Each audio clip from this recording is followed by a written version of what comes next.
Evening, everyone. Good evening. I'm now calling the April 23rd, 2026 board meeting to order. We are now in session. At this time, we wish to extend a warm welcome to everyone who is joining us this evening. The purpose of this meeting is to inform our parents, staff, and constituents about the work aligned with our mission to embrace, educate, and empower every student to innovate, to serve, and to lead. The interpreters for tonight are Karen Reyes and Yvette Perez. Thank you all for taking the time to join us. One more note, this meeting is interpreted live into Spanish, so there will be a delay of a few seconds. We kindly ask for those that are speaking this evening that you pace yourself, pause between ideas, and speak clearly so that everyone can follow along. The next item on our agenda is a moment of silence.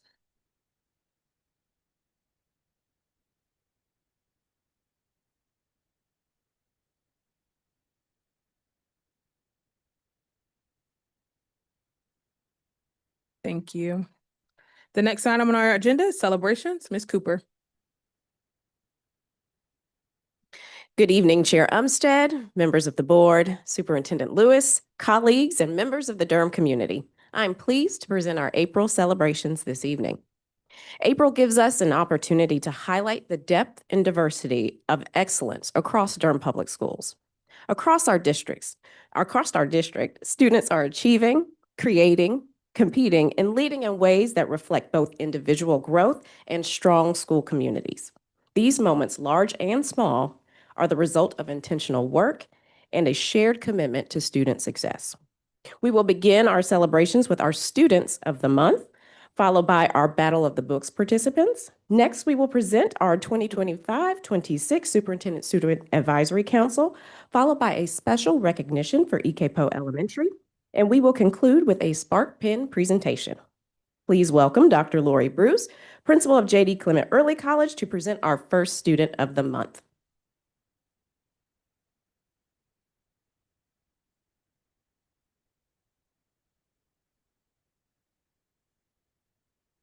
Thank you, Superintendent Lewis and Board of Education members, for the privilege of introducing one of our most special J.D. Clement students, Senior Jose Alaman. Jose is the second J.D. Clement Early College student in his family and exemplifies the promise and impact of cooperative, innovative high schools now and for generations to come. He is the son of two DPS employees that did not have the opportunity to continue their education after middle school, yet has raised this young man in front of you to be a National Merit Scholar finalist. Yes. Jose not only prioritized his academics and grades over the last 4 years, but he also focused on service and leadership roles in organizations such as our Student Government Association, National Honor Society, and Future Business Leaders of America. Most recently, he presented to State Superintendent Mo Green and the North Carolina Board of Education regarding his early college experiences, along with only 2 other students in the state. A few weeks ago, Jose was offered and accepted a full ride scholarship to Harvard University in the fall.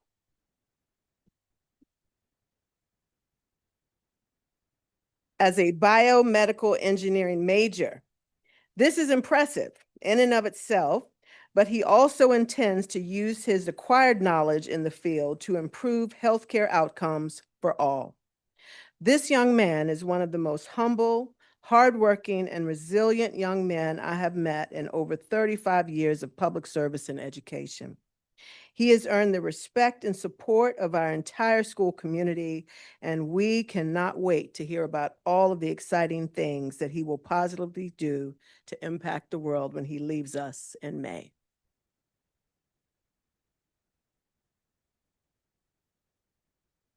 Thank you, Dr. Bruce, and congratulations, Jose. Come on, step right up. We are so proud of you. And I happened to be at that State Board of Education meeting and witnessed Jose in action, and it was quite impressive. And I know that you will continue to do great things moving forward into your very, very bright future. But we have a few things we'd like to celebrate you with tonight. First, we have your Student of the Month certificate. Next, we have a DPS Spark pin, and we hope that you wear it proudly as your educational journey continues far beyond Durham. Our friends from Triangle E-Cycling wanted you to be powered for success, so tonight they are presenting to you a laptop. And at this time, we have a very special presentation. I would like to ask Chatiba Bullock, Education and Child Development Manager at Families and Communities Rising, to step forward. Families and Communities Rising understand how critical it is for our young people to have healthy starts that they need to thrive, because when young people are supported from the very beginning, their potential is truly limitless. So tonight, they would like for you to have a $250 gift card to use how you see fit to further your academic or personal endeavors.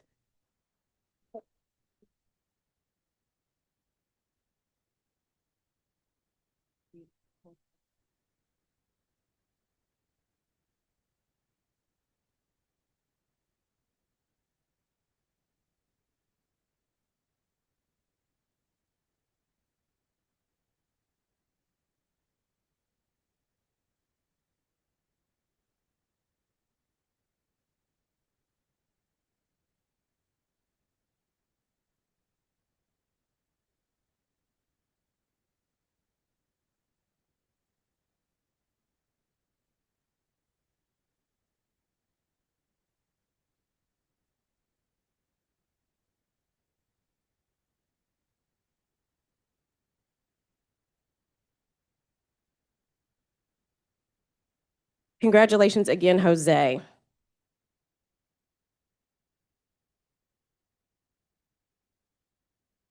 Please welcome Dr. Gloria Woods Weeks, principal at Riverside High School, to present our next student of the month. Dr. Woods Weeks.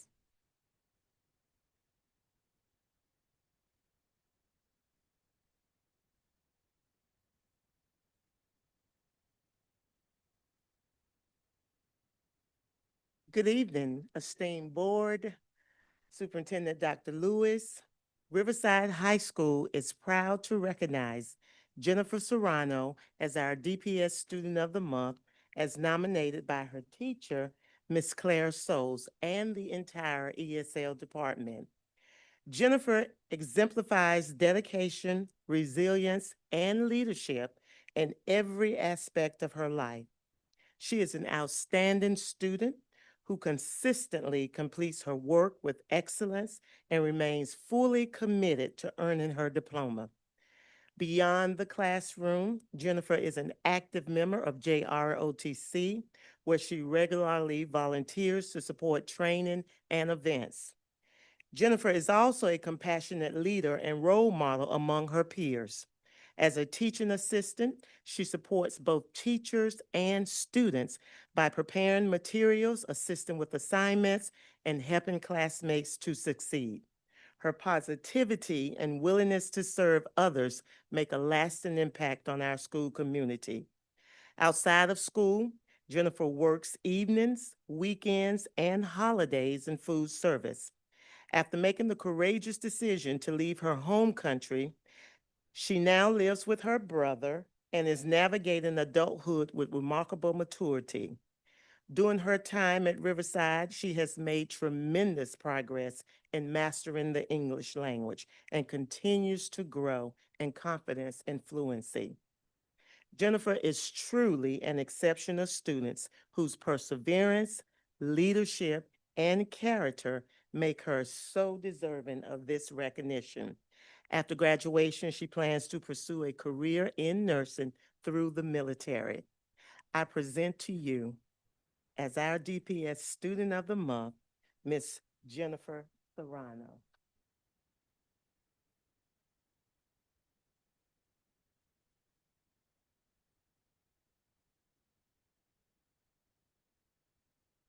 Congratulations, Jennifer. Step right up, because you too are the recipient of some lovely gifts today, because we want to acknowledge all of the amazing things you're doing, and we know that your future is very bright and you will go far. Continue to represent DPS proudly.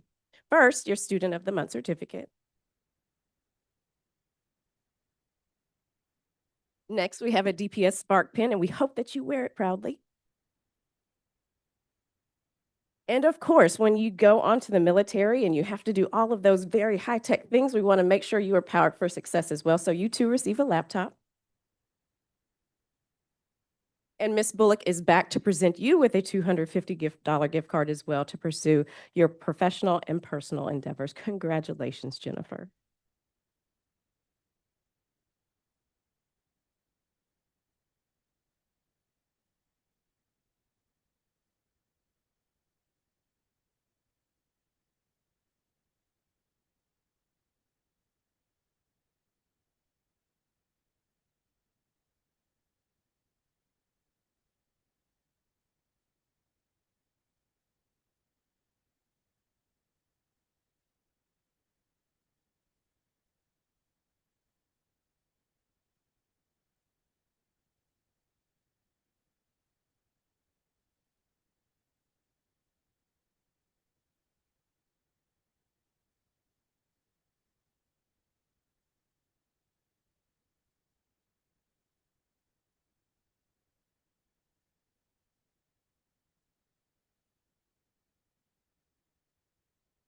Please welcome Heidi Perez, Secondary Literacy Integration Specialist, to present our Battle of the Books participants.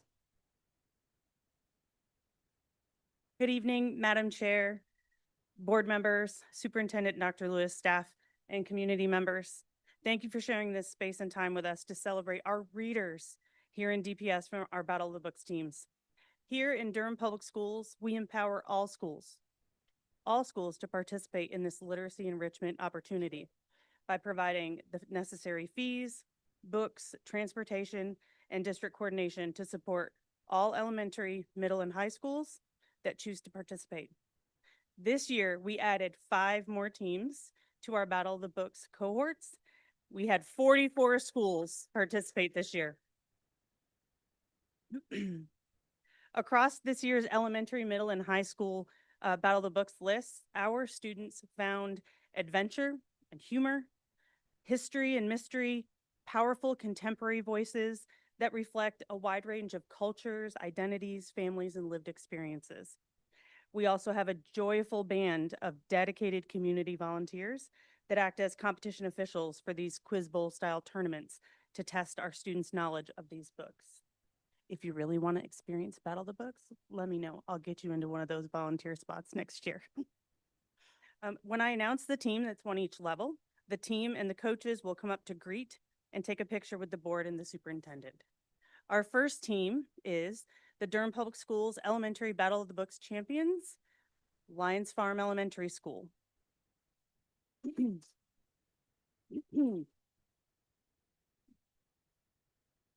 Lions Farm placed first in the Region 3 competition on March 21st.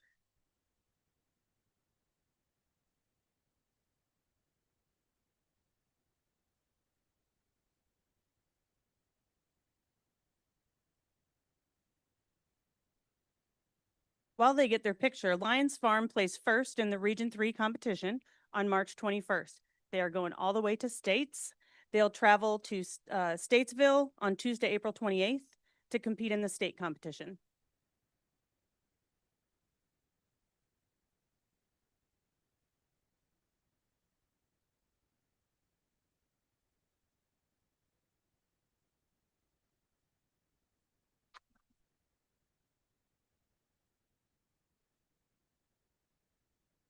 Durham Public Schools Middle School Battle of the Books champions are Durham School of the Arts.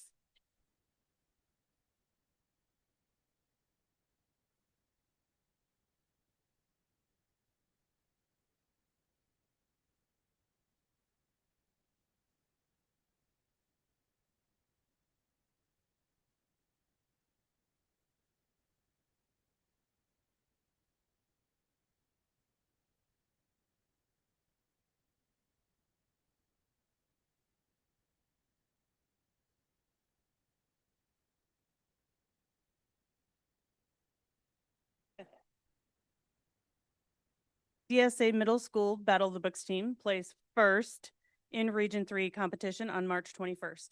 They'll travel to Statesville for the North Carolina Middle School Battle of the Books on Monday, April 27th.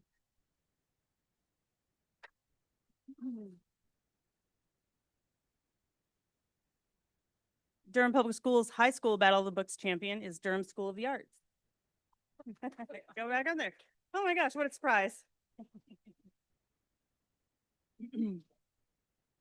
Our high schoolers are busy in the springtime with sports and jobs.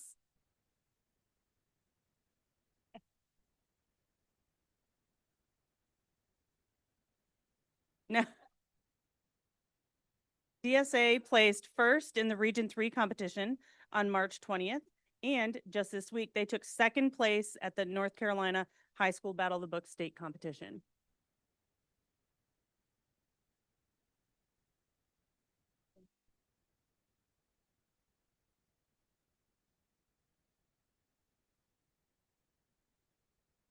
Congratulations to our Battle of the Book scholars. At this time, I will turn celebrations over to Dr. Lewis to recognize members of the Superintendent Student Advisory Council. Thank you so much, Ms. Cooper. Good evening, Board Chair Umstead, members of the board, members of the community. It is my distinct honor, privilege, and pleasure to introduce the members of my Superintendent Student Advisory Council, or SAC, and to recognize their exemplary dedication and service throughout this school year. Over the course of the year, the SAC met regularly, engaging in both in-person and virtual sessions. Students provided valuable insight on a wide range of issues impacting them and their peers, their schools, and their broader community. Serving in an advisory capacity, they engaged in thoughtful dialogue and offered valuable perspective on various topics, including restorative practice circles. This was facilitated by Dr. Laverne Maddox Perry. Policy 4301, which is the Code of Student Conduct. That session was facilitated by Dr. Melissa Watson. Their very first meeting, they had an opportunity to provide feedback on policy 4318, which is the cell phone and personal device use policy. I facilitated that conversation. They gave valuable insight truly to the safety and security, including discussions related to ICE. College and career readiness, including FAFSA applications, internships, and apprenticeships, facilitated by Sharice Artis and Darian Harris.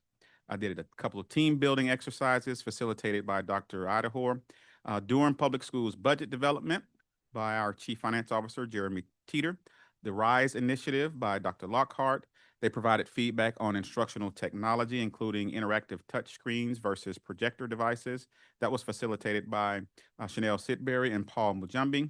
And then they also provided feedback and learned a little bit more about the cognitive accreditation and the district strategic plan facilitated by Chanel Sidbury and Ashley Stevens. The council also participated in a special session dedicated to open dialogue with our board chair, Bettina Umstead, and vice chair, Millicent Rogers. In addition to these meetings, SAC representatives, as you know, attended Board of Education work sessions and regular meetings where they amplified their student voice and provided meaningful perspectives on district initiatives and decisions, and they really asked some tough questions of those presenters. So throughout the year, these students have demonstrated honesty, courage, and a strong commitment to improving Durham Public Schools for all students. I'm eternally grateful and so grateful for their willingness to lead, to speak candidly, and to represent their peers with integrity. We also extend our sincere appreciation to our high school principals for identifying and recommending such an outstanding group of student leaders. Appreciation to our families, parents, and caregivers, many of whom are here this evening, many of whom provided rides sometimes to those meetings. And thank you so much for your continued support and for nurturing these exceptional young people. At this time, it's my privilege to introduce members of the 2025-2026 Superintendent Student Advisory Council. Dr. Pittman will now call each student's name alphabetically by high school. And as their names are called, students will come forward to receive their certificate, walk the red carpet, and join us for a group photo. Thank you, Dr. Lewis. Our first representative with us this evening is from the Durham School of the Arts, Kayla Cabrera.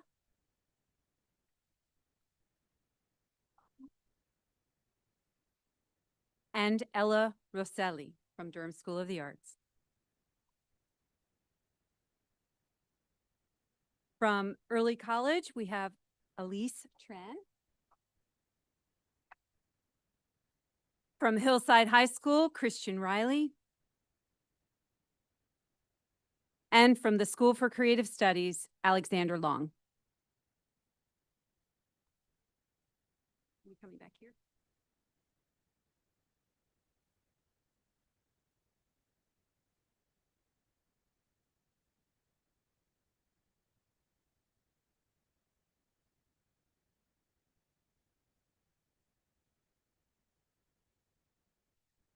This year, DPS is instituting a new honor.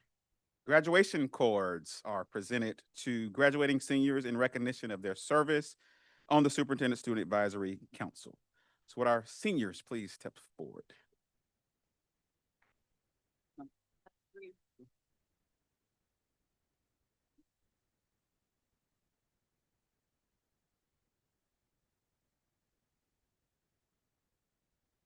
Dr. Lewis helped select and design these cords. They are representative of the Spark Ignite Durham Public Schools colors.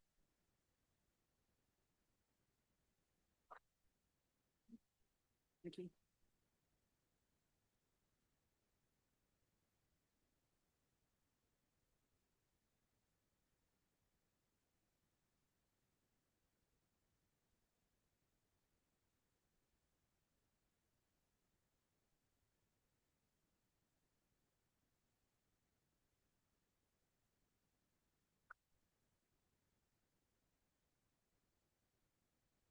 Thank you and congratulations to our SAC members. Please welcome Laura Parrott, Director of Advanced Academics, for a special presentation. Great, thank you so much. Good evening, Chair Umstead, Vice Chair Rogers, members of the Board of Education, and Superintendent Lewis. Joining me at the podium this evening to help celebrate and recognize the leadership that guided EKPO Elementary School to official authorization as an International Baccalaureate Primary Years Program school are Dr. Kenji Bass, Director of Magnet Programs, and Mrs. Phoebe Suarez Del Real, our District IB Specialist. EKPO's journey began when the school was tapped to become an International Baccalaureate Primary Years Program school. In August 2023, EKPO's AIG Specialist, Tia Tyrrell, began to shift her role into the role of IB Specialist. And with that began a bold and purposeful journey to transform the educational experience at EKPO School through the implementation of the IB Primary Years Program. This work required vision, persistence, and a deep commitment to students and staff. Through her leadership, systems were built, mindset shifted, and a strong foundation was established, one grounded in inquiry, global-mindedness, and high-quality instruction. As this work progressed into its final and most critical phase, a leadership transition occurred at the school. In August of this year, Mr. Rob Weldon assumed the role of the principal at EKPO during a truly pivotal moment, the school's final year in pursuit of IB authorization. This stage of the process demanded both depth of knowledge and strength of leadership. Mr. Weldon quickly immersed himself in the IB framework while guiding staff through the final implementation with focus and clarity. Together, he and Mrs. Tyrrell prepared for the IB organization's authorization visit, a rigorous 2-day evaluation process from IB World that included classroom observations and interviews with students, staff, families, and the governing board of district leaders. This visit represents the culmination of years of intentional work and alignment. It requires a school to not only demonstrate understanding of the IB philosophy, but to live it authentically in every classroom and interaction. Through strong leadership, collaboration, and a shared commitment to excellence, EKPO Elementary successfully met all of the expectations to become an authorized IB Primary Years Program school this month.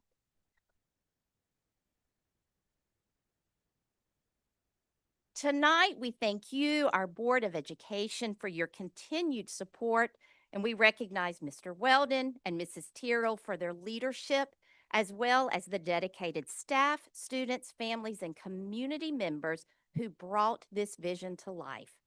Their collective efforts have created a lasting impact and a powerful learning environment for all students. And we have a certificate of excellence that we will present to both of them. And then I'll allow them to shake your hands. Again, thank you so much. Mr. Weldon? And then go ahead. They're official.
Congratulations to EK Poe Elementary.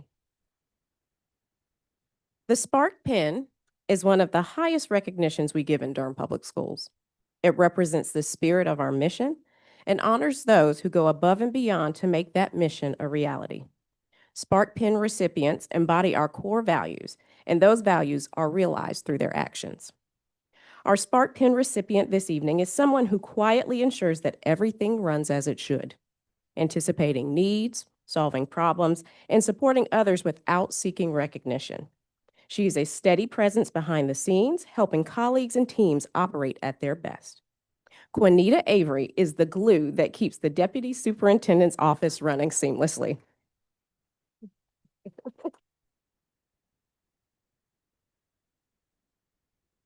From coordinating complex schedules to fielding calls that often extend beyond her formal responsibilities, she approaches every task with a clear commitment to helping others.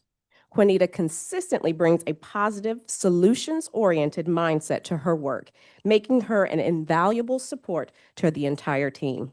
Her reliability and dedication make her an indispensable member of the team and a cornerstone of Central Services.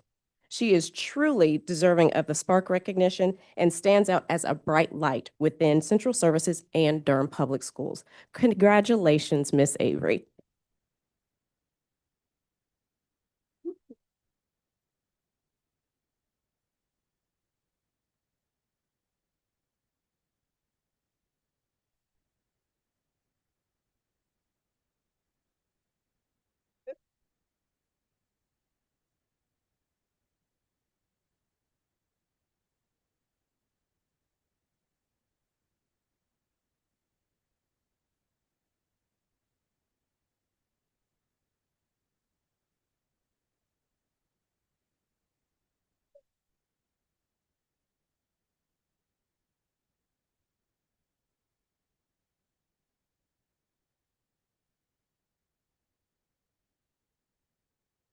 Your précis indicated an additional celebration this evening regarding a Scholar State champion student athlete who is unfortunately unable to be with us because she is doing her thing on the athletics field, but we look forward to bringing her to a future meeting very, very soon. This concludes our April celebrations. Thank you, Mrs. Cooper, and to all of the folks that we celebrated tonight. We're really grateful for those appreciations. The next item on our agenda is our agenda review and approval. Move approval of the agenda as presented. Second. Been moved by Ms. Byer and seconded by Ms. Rogers that we approve the agenda as presented. Is there any other discussion? Colleagues, I apologize. For the Legislative Steering Committee, there's a document that committee members would like switched out because the numbers aren't exactly accurate in the document that was originally sent to me. And so they've updated it and sent it to me. I want to change it out. I'm forwarding that now. And it looks like the Précis not marked for action, but it should be. And that's my bad. So We got some updated materials as well as an item that needs to be for action. Do we need to amend the agenda for those or? I welcome that friendly amendment. Thank you. Thanks.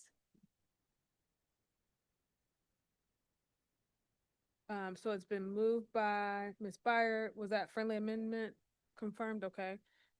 By Ms. Rogers. Any other discussion? All those in favor say aye. Aye. Any opposed, use the same sign. It passes unanimously 7-0.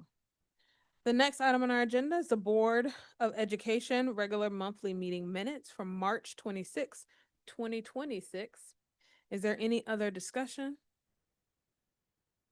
All those in favor, excuse me, any discussion? move approval of the I minutes apologize. I was rolling. from Gotcha. March 26th. Second. Been moved by Ms. Rogers and seconded by Ms. Harold Goff that we approve the meetings from March 26, 2026. Is there any other discussion? All those in favor say aye. Any opposed, use the same sign. It passes unanimously. The next item on our agenda is general public. I'm sorry. Oh, I apologize, y'all. I skipped over the superintendent's update. My apologies. So let's go back to the superintendent's update, Dr. Lewis. All right, thank you so much, Board Chair Umstead. Not a problem at all. I have several updates and celebrations to continue this evening as we continue to ignite the limitless potential in all of our scholars. Next slide, please. April is Autism Acceptance Month, and as educators, our role is critical in ensuring that every student feels seen, heard, supported, and valued. Our scholars with autism bring unique strengths to our schools, and it is through inclusive practices, strong staff support, and meaningful family partnerships that we create environments where every student can thrive. Thank you to our school leaders, educators, and EC team for all that you do to support our scholars. Next slide. We are well into our celebration of School Library Month, recognizing media coordinators and honoring the power and possibilities we present to our scholars when we put books in their hands. Learning and literacy go hand in hand, and we are certainly grateful for all who ensure that our school libraries support instruction, cultivate curiosity, and allows our scholars to explore the world through books. Next slide. This month, we also celebrate National Assistant Principals Week. Our assistant principals are difference makers in our schools. I know that they were honored this month by many posts on social media and many acts of care and kindness in their buildings that were shared with our APs all across DPS. We don't just celebrate them this month, but every day to ensure that they know how important they are to our schools and to the success of our scholars. Their presence is certainly felt and makes a difference. Next slide. This week is After School Professionals Appreciation Week. Our after-school teams create safe, welcoming spaces where students can explore new interests, build confidence, and stay supported long after the final school bell rings. Whether they're helping with homework, leading enrichment activities, or simply being a steady, caring presence, they make a real difference every day. Thank you to our community education team and all of our after-school staff for the work that you do. Next slide. Congratulations to the City of Madison Academy for winning the Secondary Magnet School of Merit Award of Excellence presented by the Magnet Schools of America. CMA received the honor at the National Conference of Magnet Schools held last week. This national recognition highlights the school's commitment to diversity, academic excellence, and curriculum innovation. We're proud of the CMA community for continuing to set the standard of excellence for Durham Public Schools. Next slide. In more CMA news, DPS was proud to be represented at the Eggs and Issues, the annual breakfast hosted by the Public School Forum of North Carolina, where education leaders from across the state gather to kick off the legislative session and highlight key priorities for public education.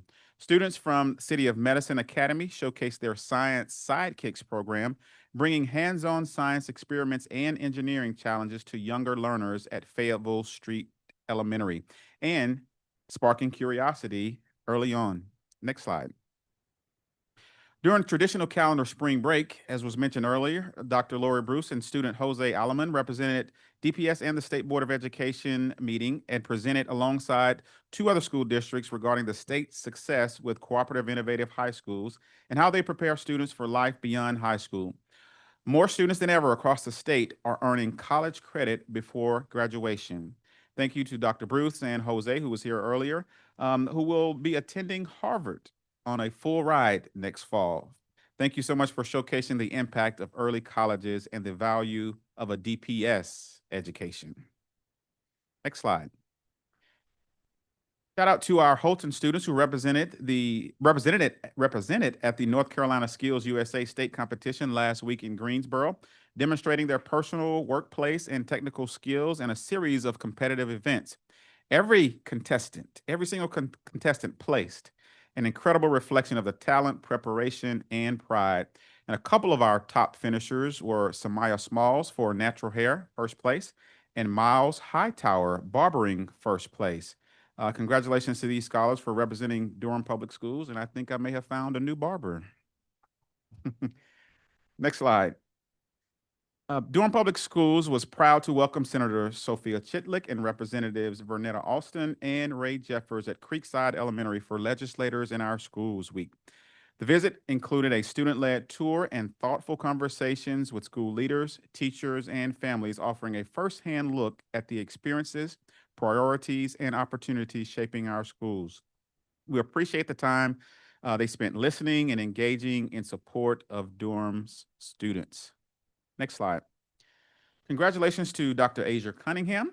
Dr. Cunningham was recognized earlier this month as a finalist for the Costantino Family Engagement Award. She also received the Community Impact Award for her exemplary leadership in family engagement. This is an exciting recognition, and we are so proud of her achievements. Congratulations, Dr. Cunningham. Next slide. Congratulations to Curtis Walker, PE teacher at E.K. Poe Elementary School and also a member of my superintendent's teacher advisory council, on receiving the Betsy Alden Outstanding Service Learning Award from Duke Service Learning. This honor recognizes individuals whose work reflects meaningful partnerships, reflection, and a deep commitment to community engaging learning.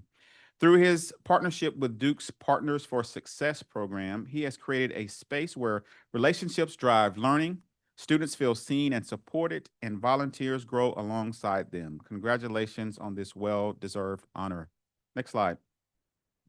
Dr. Diedrich Danner, our Senior Executive Director of Federal Programs and Community Engagement, has been elected to serve a second term as Vice President of the National Association of Federal Education Program Administrators. This organization is dedicated to advancing federal education programs nationwide. Congratulations to Dr. Danner, and thank you for your leadership. Next slide. I had the amazing privilege of joining Carrington Middle School's sixth graders during their annual Discovering Durham field trip, where learning came alive beyond the classroom walls. Students engaged in reading and math through EOG-style tasks, explored behind the scenes of local businesses, and enjoyed a true taste of Durham with visits to community spots for small treats and tokens. Special thank you to Carrington teacher, Miss Amanda McCall, whose vision, planning, and dedication continue to make this experience possible and she's been doing this, from what I understand, for more than a decade. And also a huge thank you to our local businesses that literally opened their doors for our scholars to take part in this learning opportunity, as well as the volunteers. That's district staff that served as chaperones. Board member Carter Otten participated as a chaperone. I know Vice Chair Rogers participated last year. And in the picture, you have a grandfather of one of the scholars that was with us in our group. So this is certainly a powerful reminder of how we can connect learning to real-world experiences. You did it today? Ah, okay. Pretty fun, huh? Yeah, yeah. Retired, yeah. Yeah, so this is an excellent opportunity for us to create moments where we can carry learning, like I said, beyond the classroom walls. Next slide.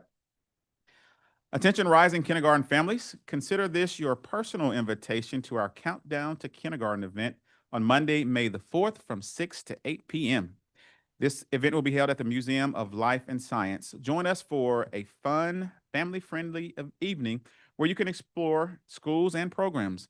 You can also get help with registration, learn what to expect in kindergarten, and connect with DPS staff and families. This has for years been a premier event for our rising kindergarten families, and we can't wait to welcome our new scholars. Next slide. The Sparkies is almost here. We're excited for this Oscar-style awards program on May 7th at the Durham Convention Center, recognizing employees across the district for their exceptional talents and leadership. At this event, we will present the DPS Teacher of the Year, Assistant Principal of the Year, Beginning Teacher of the Year, Instructional Assistant of the Year, Media Coordinator of the Year, EC Educator of Excellence, School Social Worker of the Year, School Counselor of the Year, Bus Driver of the Year, Operation Services Employee of the Year, and the Spark Light Award. We're certainly thrilled for this event and can't wait to celebrate with all of our amazing employees. Next slide. All right, this is where I need your assistance. We have launched a new profile picture frame on social media to celebrate everyone who supports strong, thriving public schools. Whether you're a parent, student, alum, educator, or community member, your choice matters and your voice matters. So you can add the hashtag #IChoseDPS frame to your profile picture and let the world know that you believe in the power of public education. Please visit our website and social media to download the frame, and let's let everyone know loud and proud that I chose DPS. Next slide. During a special called board meeting on Monday, April 20th, the Durham Public Schools Board of Education voted to make Friday, May 1st, an optional teacher workday. Thousands of public school educators, families, and advocates from across the state have planned together in Raleigh on May 1st for a day dedicated to public education advocacy to voice concerns about the state budget and educator pay. Again, next Friday, May 1st, there will be no school for students as it has been designated as an optional teacher workday. Next slide. Finally, although Trump's administration's proposed fiscal year 2027 budget includes a $539 million increase for special education funding aimed at strengthening IDEA services, it simultaneously cuts $2.3 billion in overall education funding. At the same time, proposals would eliminate approximately $890 million for English language acquisition, funding that has helped districts like ours support multilingual learners and even promote bilingualism. As superintendent, I'm deeply concerned about the proposed federal priorities in their fiscal year 2027 budget that would significantly increase defense spending by roughly $1.5 trillion or 44%, while offsetting those costs through a 10% cut to non-defense programs, including education. So as a community, we must continue to advocate for the resources our students deserve so every child, regardless of language background, has the opportunity to succeed. And as we think about our fiscal 27-28 outlook here, it also presents challenges, but a manageable path forward. Addressing a projected $7.2 million funding reduction right here in Durham Public Schools, rising costs and competitive labor pressures will require a balanced approach that combines strategic investment, operational efficiency, and enrollment recovery efforts. We want to be clear about this. We have not adjusted our formulas. We are adjusting our staffing allocations to buildings to account for the decline in enrollment. And so while many schools will see decrease in allotments in terms of their FTEs, there are a few schools that will see a slight increase in allocation due to their programs and enrollment. I know we've been receiving some emails from Lakewood. That's one of the schools that will see an increase. And if you haven't taken a look at when I presented my superintendent's recommended budget, if you can go to that last page and read our Chief Finance Officer, Jeremy Teeter's letter, he does a very good job of outlining our forecast and what we're faced with and what we're doing about it for the coming year. Durham Public Schools must remain disciplined, forward-thinking, and adaptive, leveraging both short-term solutions and long-term structural changes to ensure financial stability while continuing to serve students at a high level. Next slide. I think that's all I have. Thank you. Thank you, Dr. Lewis, for that update. I too got to participate in the field trip at with Carrington students today. I had a really great time.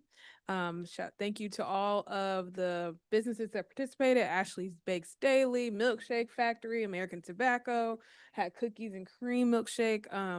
Had loaf. We had just Ninth Street Bakery, a whole host of folks that participated. So please, thank y'all. Go out and support those businesses.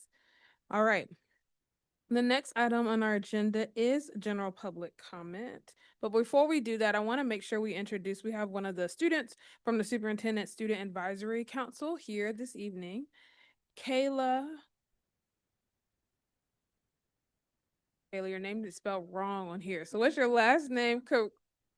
Cabrera, Kayla Cabrera from Durham School of the Arts. Kayla is a 12th grader. Kayla planned, coordinated as student council president, DSA's first alumni fest, raising approximately $950 in ticket sales and donation for Durham School of the Arts Student Council. She also raised nearly $300 planning and coordinating an Asian American and Pacific Islander Club potluck at DSA as the co-president.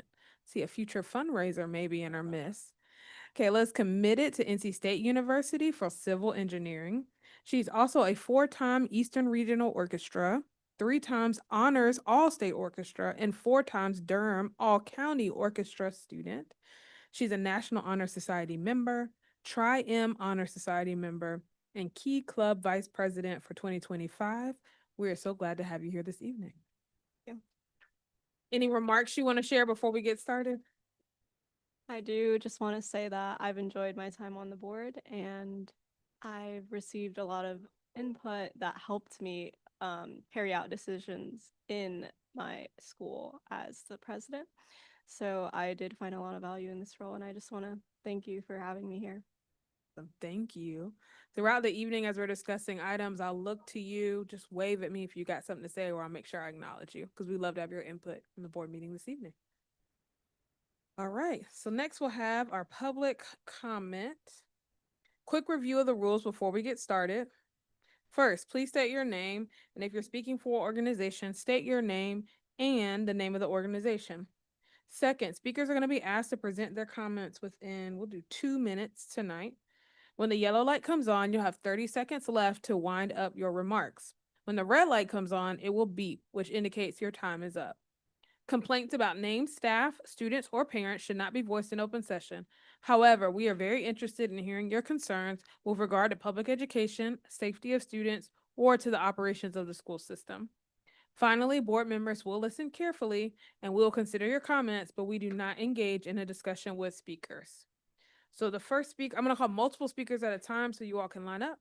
The first person is Katie Magano, followed by Patricia Russick and Michael Karan.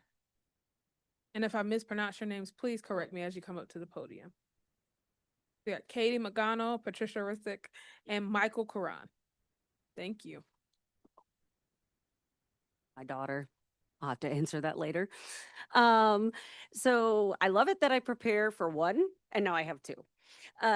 So today I was asked by a district leader to trust the process, that we are looking for a new principal. I was told to trust the process. It is really hard to do for me as a parent and an employee when your processes keep failing me and my children. Wallpaper was supposed to be removed over spring break. From building services to my ears, from our stack virtual meeting, it's happening over the summer. On March 31st, I reported a major security breach at one of your campuses. The only district leader to respond informed me that their department was not responsible for the work, but he would forward it on to the appropriate people. The repair was completed yesterday. 18 days for a major security breach at one of your campuses. Not 18 minutes, not 18 hours, 18 days. How am I supposed to trust one of your processes when I can't trust you to keep our children safe? Trust is earned. It's not requested. Or from me, most definitely not freely given. I need each one of you to do your part. So we, as a staff, your families, your students, can begin to trust you again and believe that safety and accountability are more than just talking points. Thank you, Ms. Umstead, and thank you, Ms. Byer, for being two of the leaders who actually responded to me. I appreciate it, and you will be very missed. I cede the rest of my time to Patricia Resick. Good evening. I'm Patricia Resick, and I am a teacher at Little River.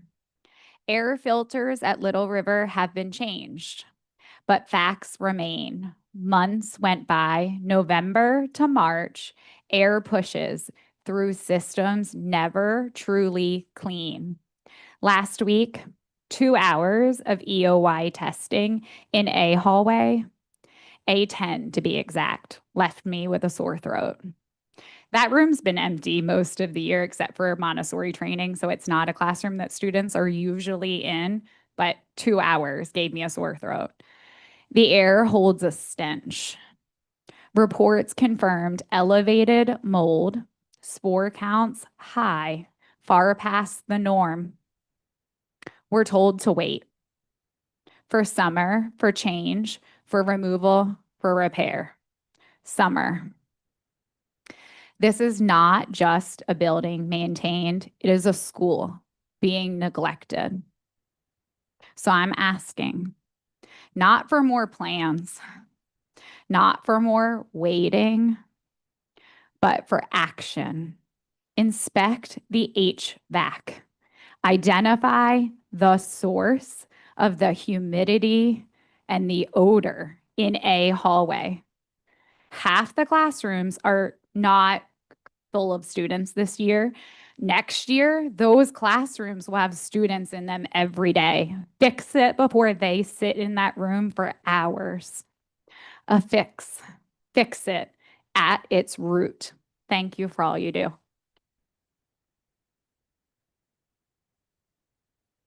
Michael, you can come on up. I'll announce 3 more names. Next, we have Kim Wright, Kayla Karan, and Shad Cora. I apologize if I'm mispronouncing your names. Hi there. My name is Michael Kern, and I cede my time to Kim Wright.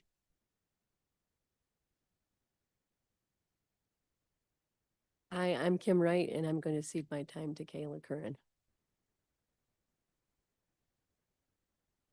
Hi, my name is Kayla Curran, and I am the music educator at Lions Farm Elementary, a district-appointed lead teacher in DPS, currently working on my national board certification and a taxpayer in Durham. I'm here to discuss the immediate issue of overcrowding at our school.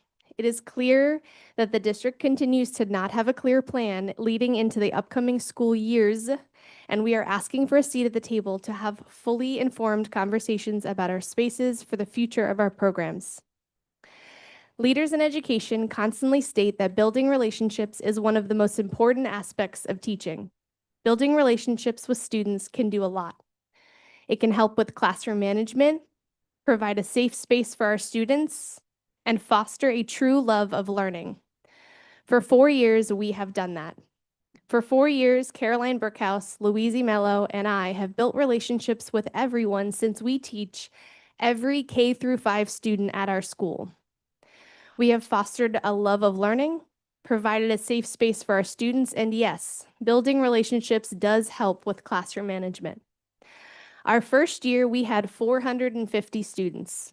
4 years later, we are at 682 students, which is already over capacity according to the 9th Street Journal stating that our building capacity is 650. It has been made very clear that this number is expected to grow again next school year. We have the unique privilege to get to teach these students at Lions Farm from the day they start kindergarten until the day they leave 5th grade. If we're lucky enough to teach them throughout their elementary journey, that is 6 years of building relationships with the same students.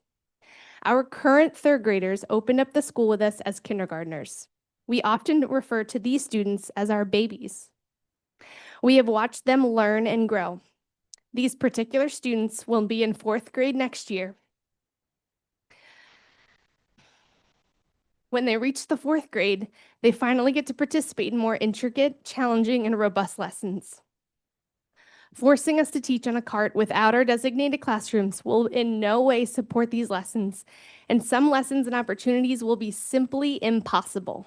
So these students will completely miss out, and that is not equity. Of course, we will continue to provide a safe space for our students because we care and we are excellent educators. But this will not allow us to continue to foster a true love of learning, and it definitely will not help with classroom management. Please be proactive about the future of our programs. Additionally, the lack of clear direction and support around H-1B visas is a deep concern for many of us in DPS. We are at risk of losing remarkable educators. Failing to have a real conversation about this matter is not simply an oversight, but is a failure to our students. We are at risk of losing the very people helping our students succeed. I look forward to your adjustments and communication towards these very important matters. Thank you.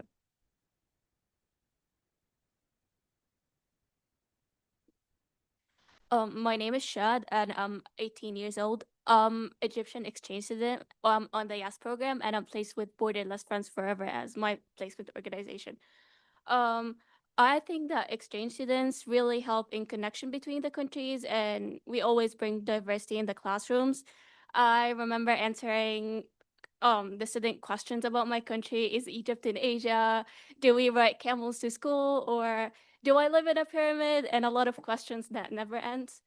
And we always give back to our community by volunteering. I've done around 107 hours of volunteering since I came here. And I want to ask you, we really need your help to get more slots in schools and Durham public schools for more exchange students. And because host families are always ready to host exchange students, but we really need more slots, and we really need your help in this. And I wanted to ask you to be the reason for another student that help him to get his dream to be true or come true, and to be a bridge between cultures. And thank you so much for your time. Thank you. Next, we have Pauline Myers, Melissa Stansbury, and Morgan Whitmore.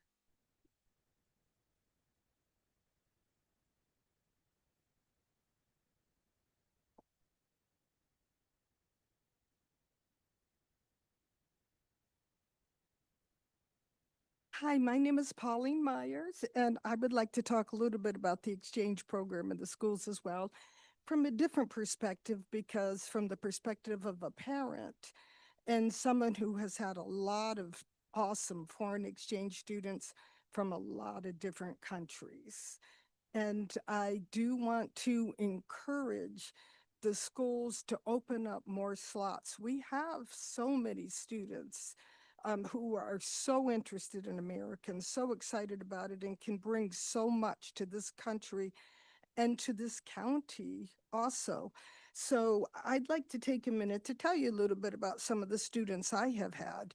A couple of years ago, I had a student who was from Libya, and he came home telling me about his concerns about the students who were here from Syria, who were refugees and didn't speak English.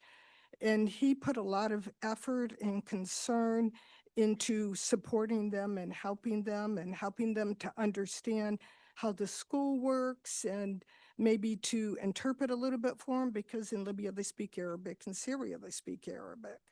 And one of the teachers even asked my student if he would look after these students a little bit and help to interpret a little bit for them. So one of the things that I actually did want to do is give a special thanks to Riverside High School and Northern High School, because they are the two high schools who have supported my students. One of the things I have found out about having students in these schools is that they learn to really love the other students, the local students, to care for them, to teach them about their own countries. And I think that adds a lot to the education system. And I want to thank you for listening and hope that you can open some more slots for us for foreign exchange.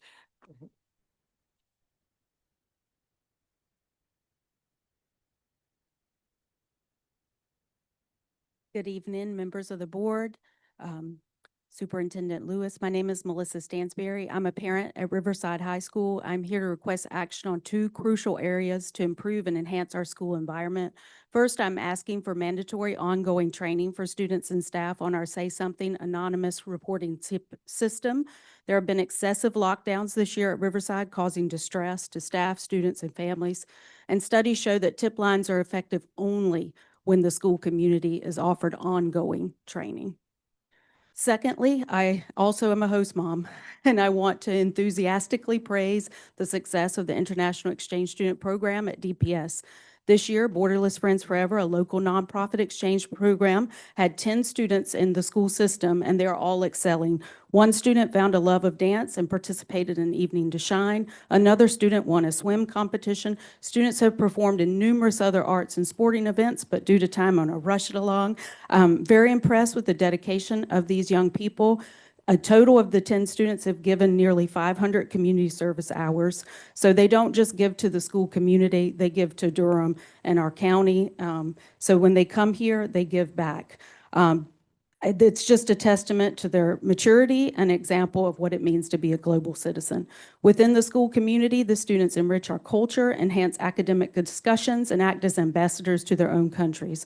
As our schools strive to foster leadership and prepare our students for the globalized world, having more international exchange student presence is highly effective and a positive step forward. I know public schools are facing many challenges, but this is an area that is low cost yet high reward. So I encourage the board to see the tremendous value the students provide and consider the following changes, which would be to increase from 4 to 5 seats, which would mirror Wake County, and or to allow people to transport the student to another school if the seat is. Thank you.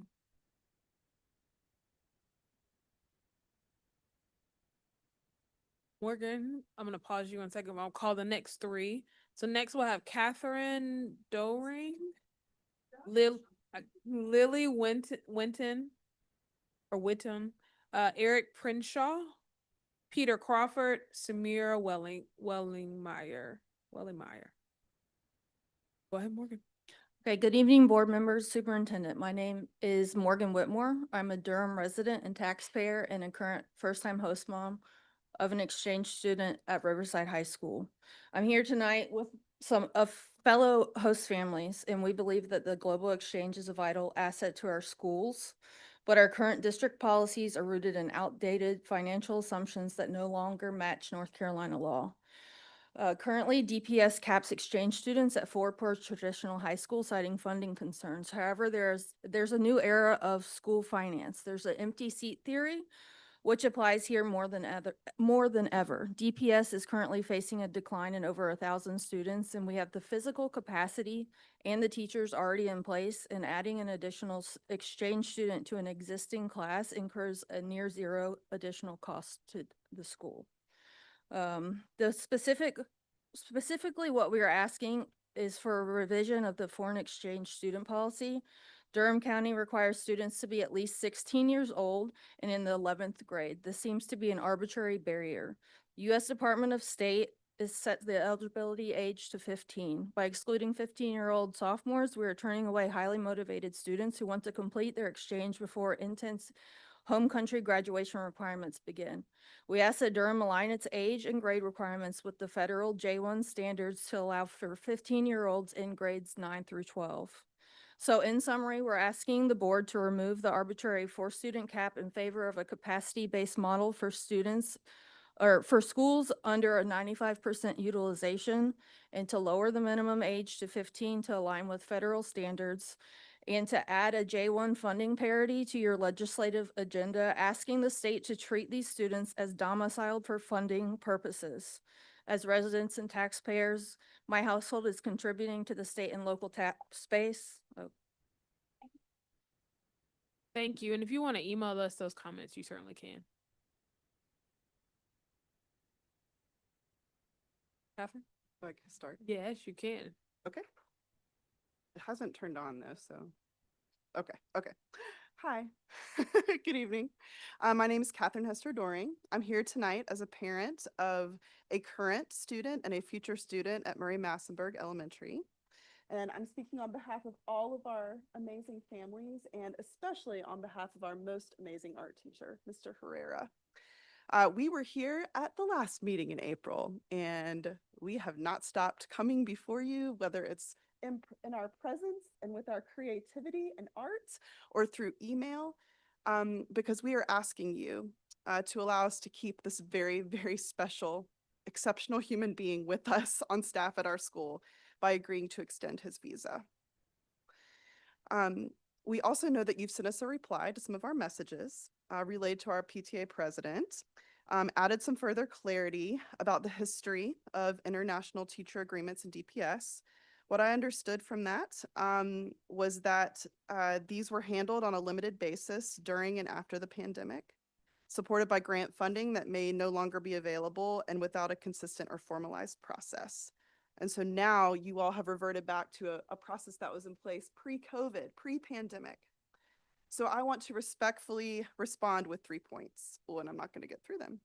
But first, Mr. Herrera was already in the process of sponsorship extension. And so regardless of whether that process was part of a formal system, it was actively underway. And the considerate thing to do for Mr. Herrera and for our community that relies on him is to allow it to be extended. Second, the absence of a clear process for extending visas should not become the reason we lose excellent educators. If anything, this calls for flexibility while a stronger, more consistent policy is developed. And so my concluding point is that we urge you to consider a more balanced and measured temporary solution, adopt a temporary policy to allow teachers who are already mid-process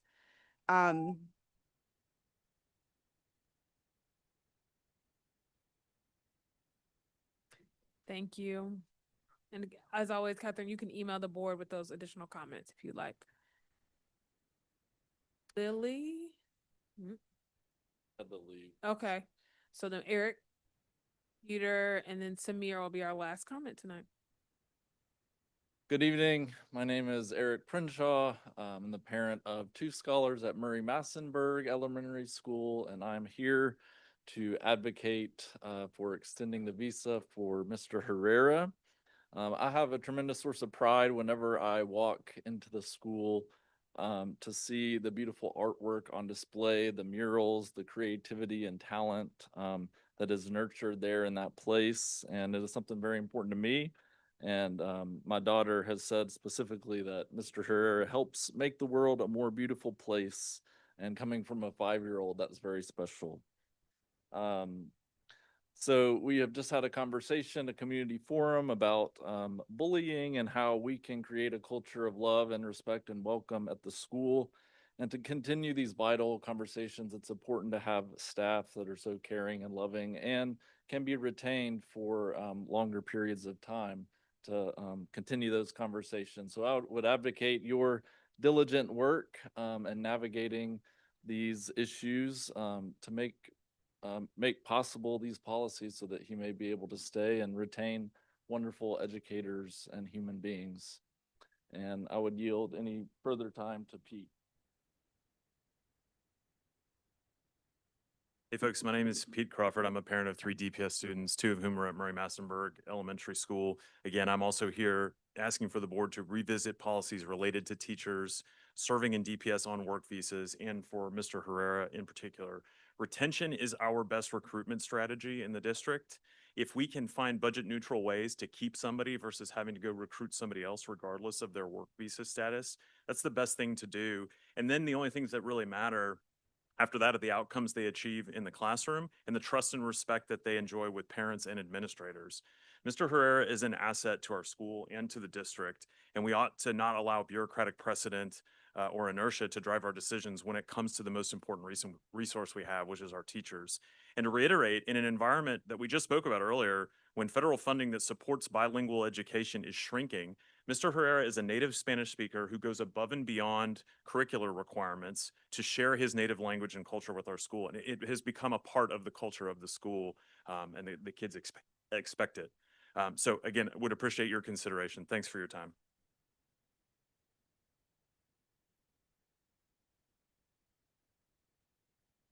Hey guys, Samira Wellemeyer. I am the PTA president at Brockton Middle School, and I'm here to speak in support of the Express Stops proposal that was presented last week. Since the district began talking about express stops, I've heard a lot of parents speak in opposition to them, usually from the perspective that it would limit access to magnet programs and decrease equity. That makes sense if you're evaluating express stops through the lens of one school. However, equity is a district-wide concept, and the express stop proposal was created with the whole district in mind.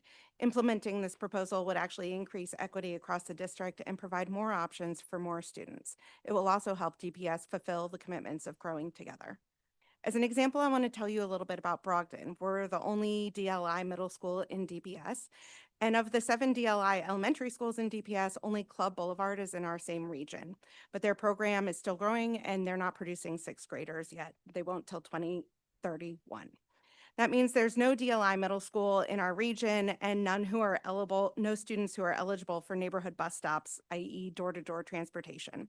All 3 of the DLI schools that currently produce rising 6th graders are located outside of Brogden's region, and they have to either use express stops at their base middle schools or get private transportation to get to Brogden. Going into this school year, Brogden's DLI program was fully enrolled, but 1/3 of the cohort unenrolled as the year started, and the program is currently operating at about 63% capacity. Of the families who unenrolled, 83% expressed that their decision was directly tied to the lack of transportation options. On the other hand, Durham School of the Arts is one of the schools that gets transportation options. Durham School of the Arts would have limited transportation options with the switch to express stops. Currently, they get door-to-door service throughout the district, and this commitment to comprehensive transportation for DSA students comes at the direct cost of other schools and students across DPS. These aren't abstract trade-offs. I'll leave the rest. Thank you. That concludes our public comments for this evening. Thank you all for joining us. All right. The next item on our agenda we have 2 consent items, which include a budget amendment, number 2, and thought exchange contract. Move approval of the consent agenda. Second. Been moved by Ms. Rogers and seconded by Ms. Byer that we approve the consent agenda. Is there any discussion? All those in favor say aye. Aye. Any opposed, please use the same sign. It passes unanimously.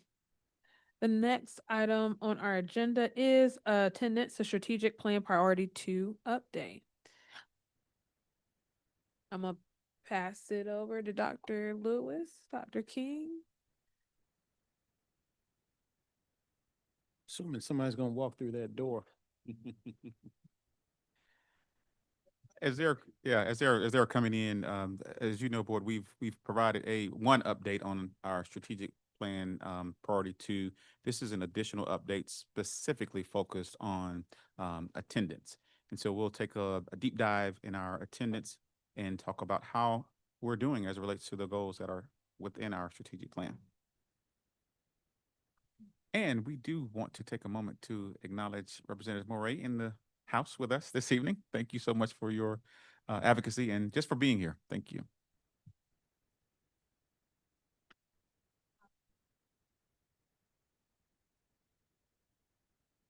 Hello. Okay. Good evening, Board Chair Umstead, board members, Dr. Lewis, and senior administration and Durham community. I'm Chanel Sidbury. I am the Assistant Superintendent of Continuous Improvement in School Supports.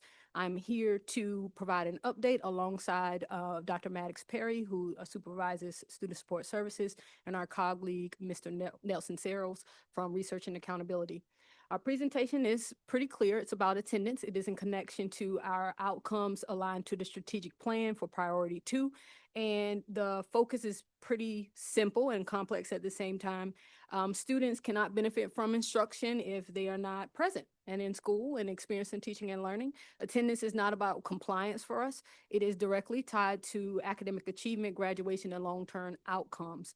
So this is about ensuring that every student has consistent access to learning, belonging, and support. I'm now going to turn it over to Dr. Laverne Maddox-Perry, who will walk us through the longitudinal data, pre-COVID and post-COVID, as well as our aligned strategic plan strategies. Dr. Maddox-Perry?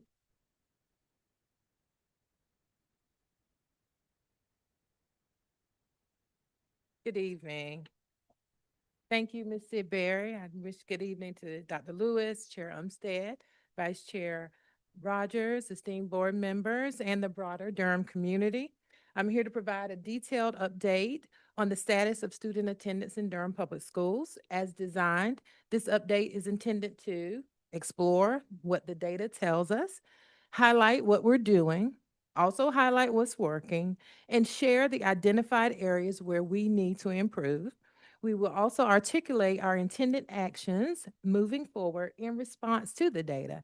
And Ms. Sidbury will return with key takeaways before we engage in discussion and answer any questions.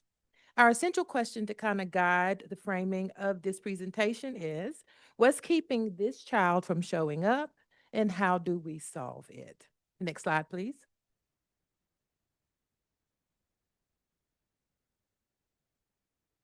Next slide, please. Compulsory attendance. This is the statute that outlines the requirement in North Carolina for attendance, and it is fairly simple. Attendance is required beginning at age 7 and ending at age 16. The statute bans encouraging non-attendance and places an onus on parents to comply and ensure daily attendance.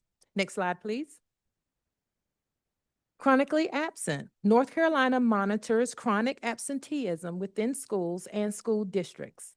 The definition of chronically absent applies when a student misses 10% or more of the school year, whether the absences are excused or unexcused, as long as the student has been in membership for at least 10 school days. Chronically absenteeism is also used as an early warning indicator for academic risk. Next slide, please. Before we begin reviewing our attendance data, I want to thank our research and accountability team led by Dr. Al Royster and supported by Director David Searles for compiling and completing the data slides in conjunction with our joint collaboration. Next slide, please. This slide shows average attendance rates across school years since 2018-2019. The attendance rate for 2025-26 shown here is only through month 6 reporting and is included just for comparison. Attendance has declined approximately 4 to 5 percentage points since 2018-2019 and has not returned to prior levels. Please note that the attendance rate for 2019-2020 is artificially high because students were counted present in the fourth quarter due to COVID-19 remote learning. Overall, the trend indicates that prior strategies have not resulted in sustained improvement. To date, DPS attendance has not yet returned to pre-pandemic levels. While there have been minor fluctuations, progress has been slower than expected. This reinforces the need for enhanced proactive strategy and a revitalized community approach to everyday, on-time attendance for every child. Next slide, please. This slide isolates the first 6 months of each school year, which provides a more accurate comparison to the current school year. This data suggests that attendance challenges began earlier in the school year than generally expected. It highlights the importance of early intervention and monitoring. Using this measure, attendance shows a 1.3 percentage point improvement from the same point in the 2024-25 school year. This slide shows that it is a best practice to proactively focus on early identification in months 1 through 3 of the school year. Next slide, please. This slide presents chronic absenteeism since 2018-19 school year. Preliminary chronic absenteeism information for the current school year is as of April 9th and is included on this slide. Rates in Durham Public Schools have remained elevated since the 2021-22 school year. The pattern reflects a sustained condition rather than a short-term change and requires a greater sense of urgency in our efforts. Research shows that districts that bend the attendance curve intervene early before absenteeism becomes chronic. Next slide, please. This slide compares chronic absenteeism in Durham Public Schools to peer districts in North Carolina.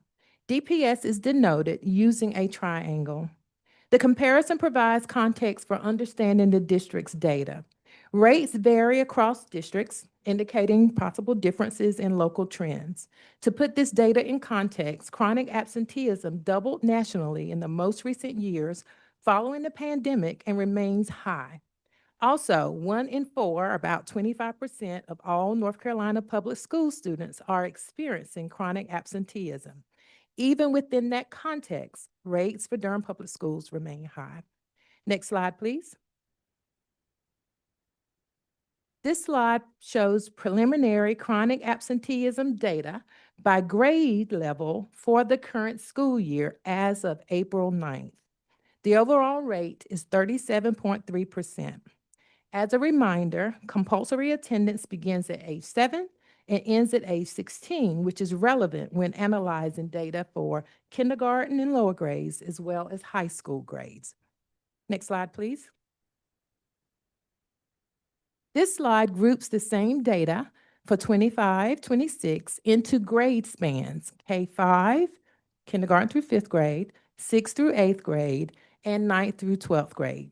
Again, the overall rate is 37.3%.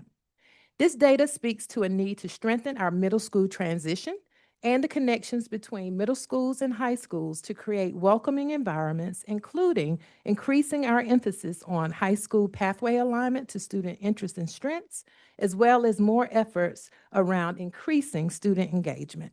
Next slide, please. This slide shows chronic absenteeism by binary gender since the 2018-19 school year and compares to the state average during the same time period. There is minimal difference between binary gender groups over the years. This suggests that our response to chronic absenteeism should not solely be differentiated by gender, that this is a district-wide issue requiring a more global response. Next slide, please. This slide disaggregates chronic absenteeism by race and ethnicity since 2018-19 school year and compares it to the state average during the same time period. In the graphic, Durham Public Schools data are noted with triangles. DPS aligns with the national and state trends, which consistently shows that Black, Hispanic, Latino, American Indian, and other historically marginalized student groups experience higher rates of chronic absenteeism than their white peers, even when controlling for pre-pandemic attendance patterns. Disparities persist and are indicative of our need to ensure culturally responsive engagement in our classrooms and throughout our school systems. These disparities reinforce our knowledge that different groups of Durham Public Schools students perhaps are experiencing school in vastly different ways. As a positive note, Asian students have been trending downward with chronic absenteeism since 2023-24 school year. Next slide, please.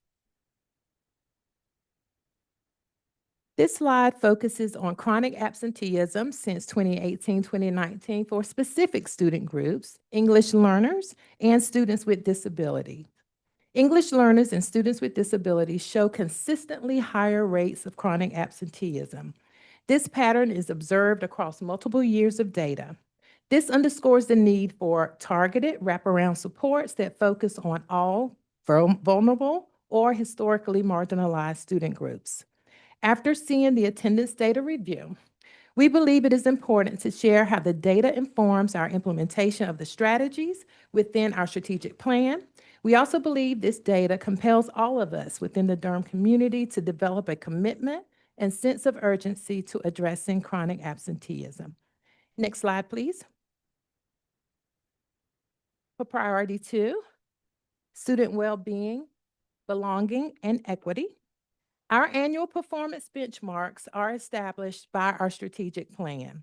This slide provides a glimpse into implementation of the 2 strategies that are most pertinent to improving attendance in Durham Public Schools: attendance and student wellness. According to the research on districts that have proven to make immediate and sustainable gains in attendance across the country, the student wellness elements are vital in fueling the improvement. For 2024-25, as denoted on the screen, we did not meet the attendance benchmark, and our current progress for 2025-26 shows we are still below the benchmark and need greater attention. The key takeaway: incremental progress is not enough. We need acceleration. Next slide, please. As I delve into the attendance strategy review, I want to, at this point, thank members of my team led by Tamika Ward-Satterfield, Director for Student Wellness and Support, who assisted with producing the strategies and assisted with outlining this presentation. So thank you, Ms. Ward-Satterfield. Next slide, please. As Ms. Sidbury shared in the February Priority 2 update to the board, attendance and wellness are part of a multi-year strategic commitment. Here's a glimpse of that slide again. Our focus remains consistent: building capacity, removing barriers, strengthening systems.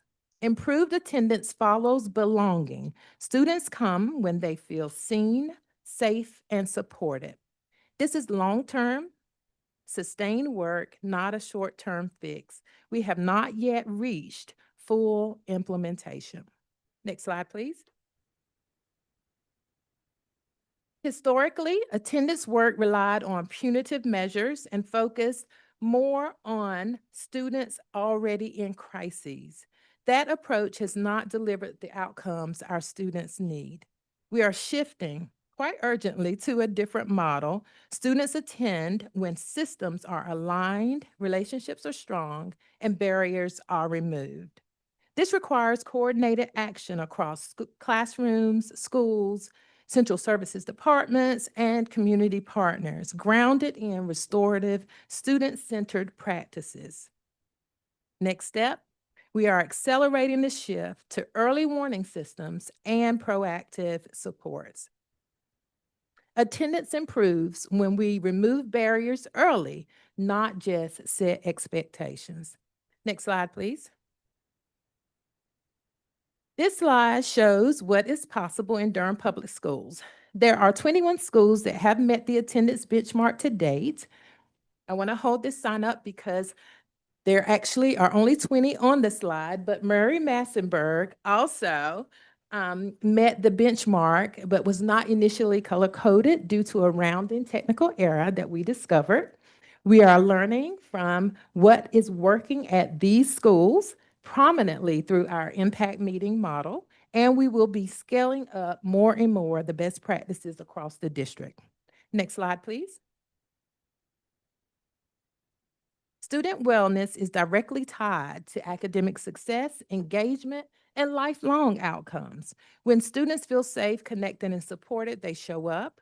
Our approach prioritizes daily, on-time attendance through wellness strategies aligned to Durham Public Schools, state policy, and strengthened by our community partnerships.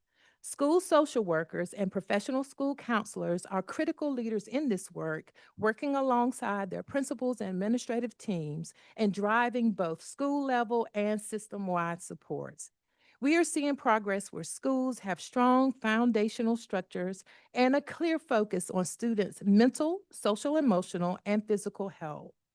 To accelerate impact, we must ensure student wellness, attendance monitoring, and intervention planning are consistently embedded as key components in school improvement plans and MTSS processes. Attendance is addressed proactively, not reactively, through early identification and coordinated supports. The research is clear. Punitive approaches do not improve attendance. What works is connection and problem solving. That includes mentoring and trusted adult relationships, check-in and connect models, attendance teams focused on identifying and removing barriers. This is how we will move from responding to absences to preventing them. Next slide, please. As we shift our attendance strategy, the focus is clear. Proactive, relationship-centered approaches, not reactive responses. This means strengthening attendance teams to identify risk early and act quickly. Research shows districts improve attendance when they move to early warning systems, flagging patterns within the first month.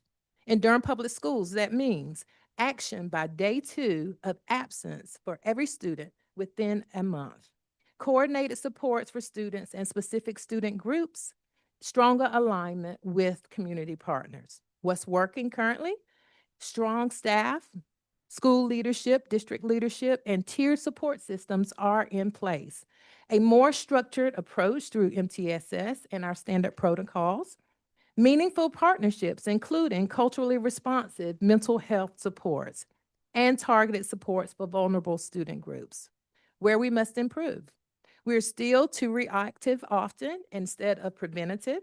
Efforts are not yet consistently aligned across schools and departments. It is much too easy to respond to the needs that are visible and often prevent us from being more proactive.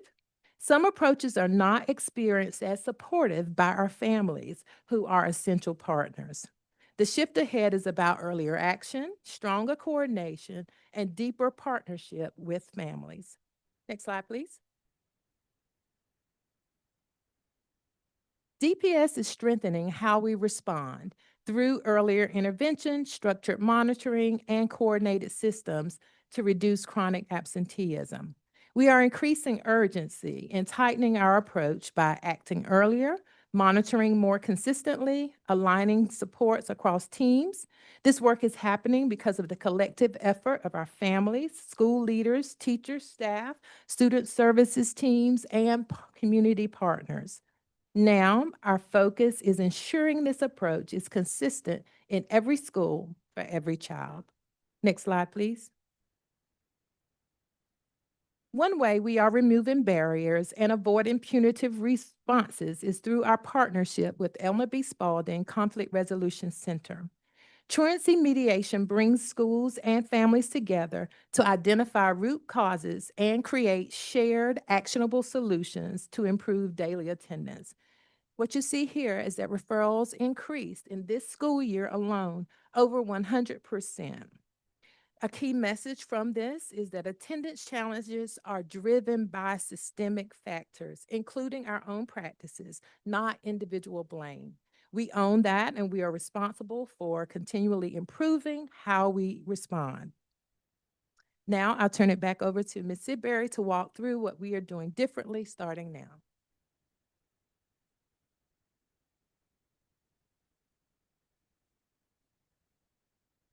Next slide, Jamie. Thank you, Dr. Mattis Perry. So we have outlined kind of where we are as a district, what our trends have been, and now I'm going to talk about our key takeaways and next steps. The shift is clear. We want to move from reacting to absences to preventing them early. That means we need to act within the first few absences instead of letting them stack up. Strengthening our tier 1 experiences for every student, removing barriers before patterns develop. So attendance will improve when we act early, when we are consistent across our schools, and we have a system-wide response to chronic absenteeism. Next slide. This slide is a nice ADA compliant, Ms. Cooper, graphic. that kind of personifies what attendance work looks like. When we say attendance, our mind immediately goes to student support services because it is the owner of the data. But attendance is a multifaceted, multi-departmental commitment to improving. So this slide shows you that connection to all these other departments. If the quality of teaching and learning is not something that is exciting, desirable, or even on grade level to inspire students, then there's going to be class avoidance, which is an attendance issue.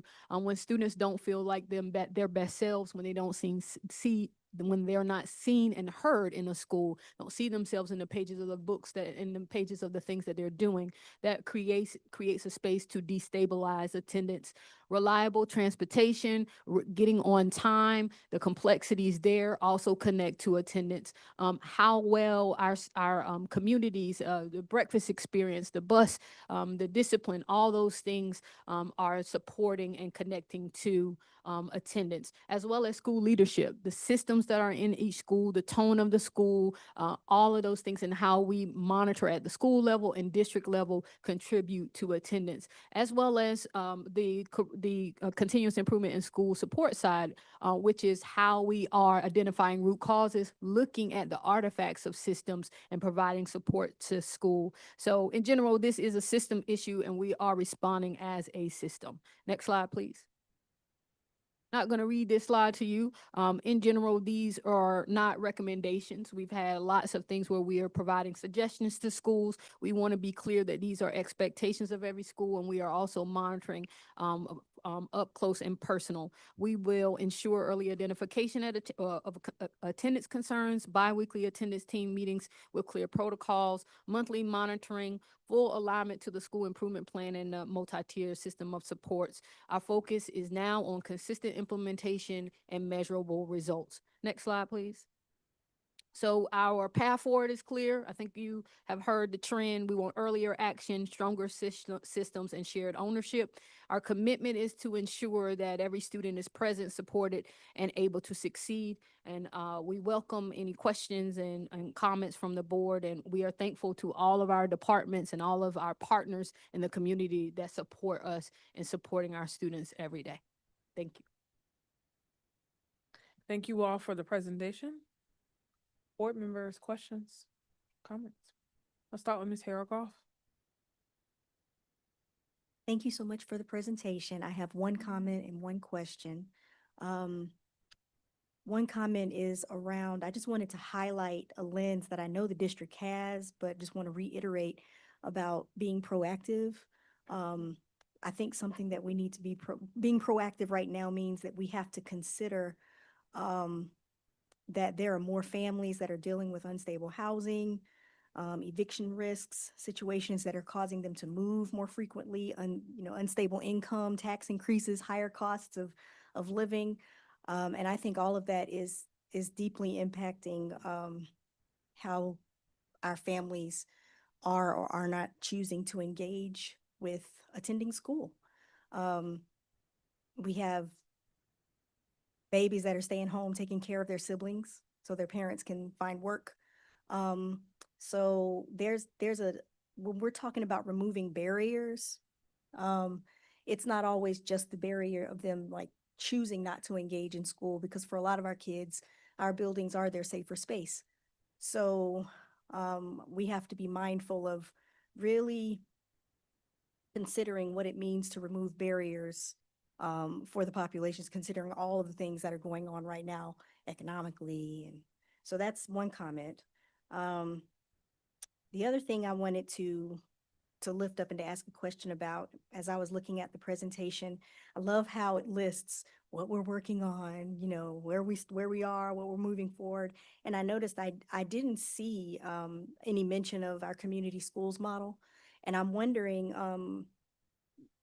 would you agree that there is a correlation with working with the community schools and how that improves the attendance rates? Because that model in and of itself is something that we are currently doing that we can strengthen, that helps to remove barriers, with community support, so that, keeping children in the building and having resources that they need. So should the support of community schools be listed as at least something that we're doing? Should it be listed here in this part of the strategic plan as something that we are looking at that can help us remove some of those barriers? Thank you for that feedback. I will confer with administration to talk more about what that looks like moving forward. We really just stuck to the strategies explicitly written in the strategic plan for our updates.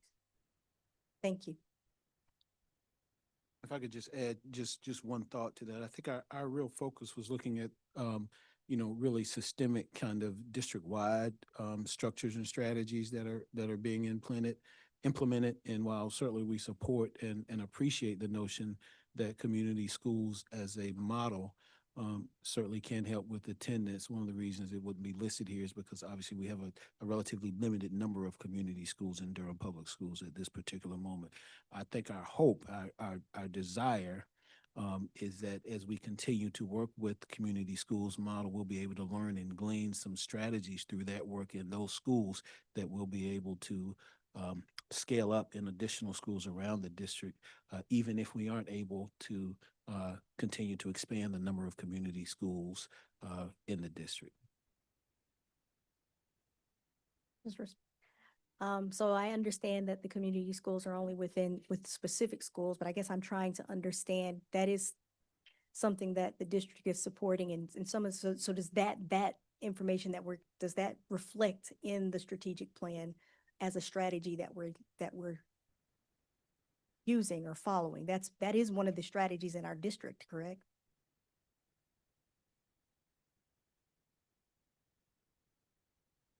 I don't think it's enumerated anywhere as a specific strategy in the strategic plan, but it certainly, again, is a program that we've committed to, supported both with staffing and funding, and continue to work to expand across the district. But to my knowledge, I don't think it is specifically enumerated within the strategic plan. My interest in asking that question is just being able to track it in that place. I love how everything is being articulated and shifting in the model. And so I would love to see all of our strategies, articulated in a way that we can follow. Thank you. Vice Chair Rogers. Thank you for this presentation and for answering all my questions that I submitted in advance. I'm not asking those questions. I was going to say, we're ready to say them again if you're ready. I'm not asking those questions. I do appreciate that you didn't read us the slides and that I was able to get more information by listening to you. You talked about one of the strategies being mentorship and support. I think about also the data that you shared around the referrals for the L. Spalding Center. Appreciate that. It's not significant in comparison to our truancy rates and absenteeism, but is there anywhere that y'all are tracking information about the percent of students that have mentors? So we are not yet tracking that as a universal expectation. I'll speak to a school we're at today, Eastway. So they have mentors for their chronically absent students in connection to Central. She has her own database where she's keeping up with that. We do not have a systemic way to monitor that because not all schools have strong community partnerships. Not all schools have community partners that support attendance. And so if we want to make that as an expectation, our schools have an expectation to have community partnerships. Some of them use them for various things. And so that's why we're not in a space. Some of our schools have mentorship that they've developed right in the school where everyone has a buddy person. So it just varies. If that's something that the board would like us to do, we can curate that. But right now, no, we are not doing that because we don't have a universal strategy across all our schools. Okay. So that was my next question about how you're creating culture and support for schools to leverage community partners in this way and to develop community partners because everybody doesn't have them. If a school reaches out for support, who are they reaching out to look for mentors for their chronically absent? They absolutely can reach out to Student Support Services, specifically our Student Wellness and Advocacy Team, which is our school. Oh, get closer. I'm sorry. So I was saying they could definitely reach out to student support services, specifically in the area of student wellness and advocacy. We recognize that mentorship and organizing that is a place that we definitely need to grow. We have for many years tried to increase our ability to curate that for our schools, and it continues to be an area of growth for us. But we do have some community partnerships that we can assist schools with getting in touch with and helping increase that across the district. Thank you. And to that same point, when students and families are experiencing chronic absenteeism, it's such a vulnerable point in their educational progress. If a family or student feels like they need support, is there a consistent way to get that at each school?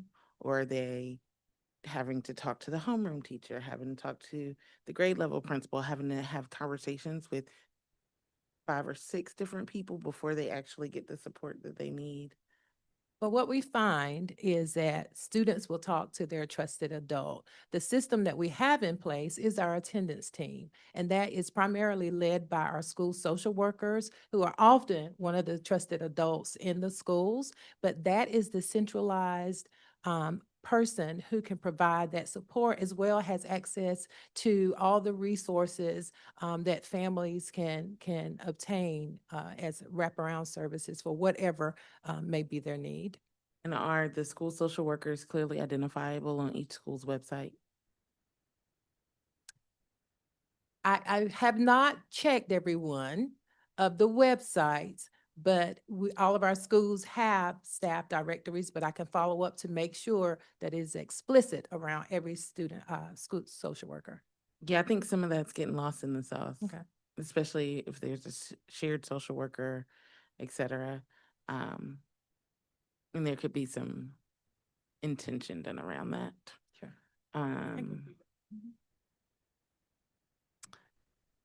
Yeah. Yeah. Okay, and then can you give a little bit more information about the Greater Durham Attendance Summit that you had noted for this summer? Who is that for, and how is that going to be communicated to everybody?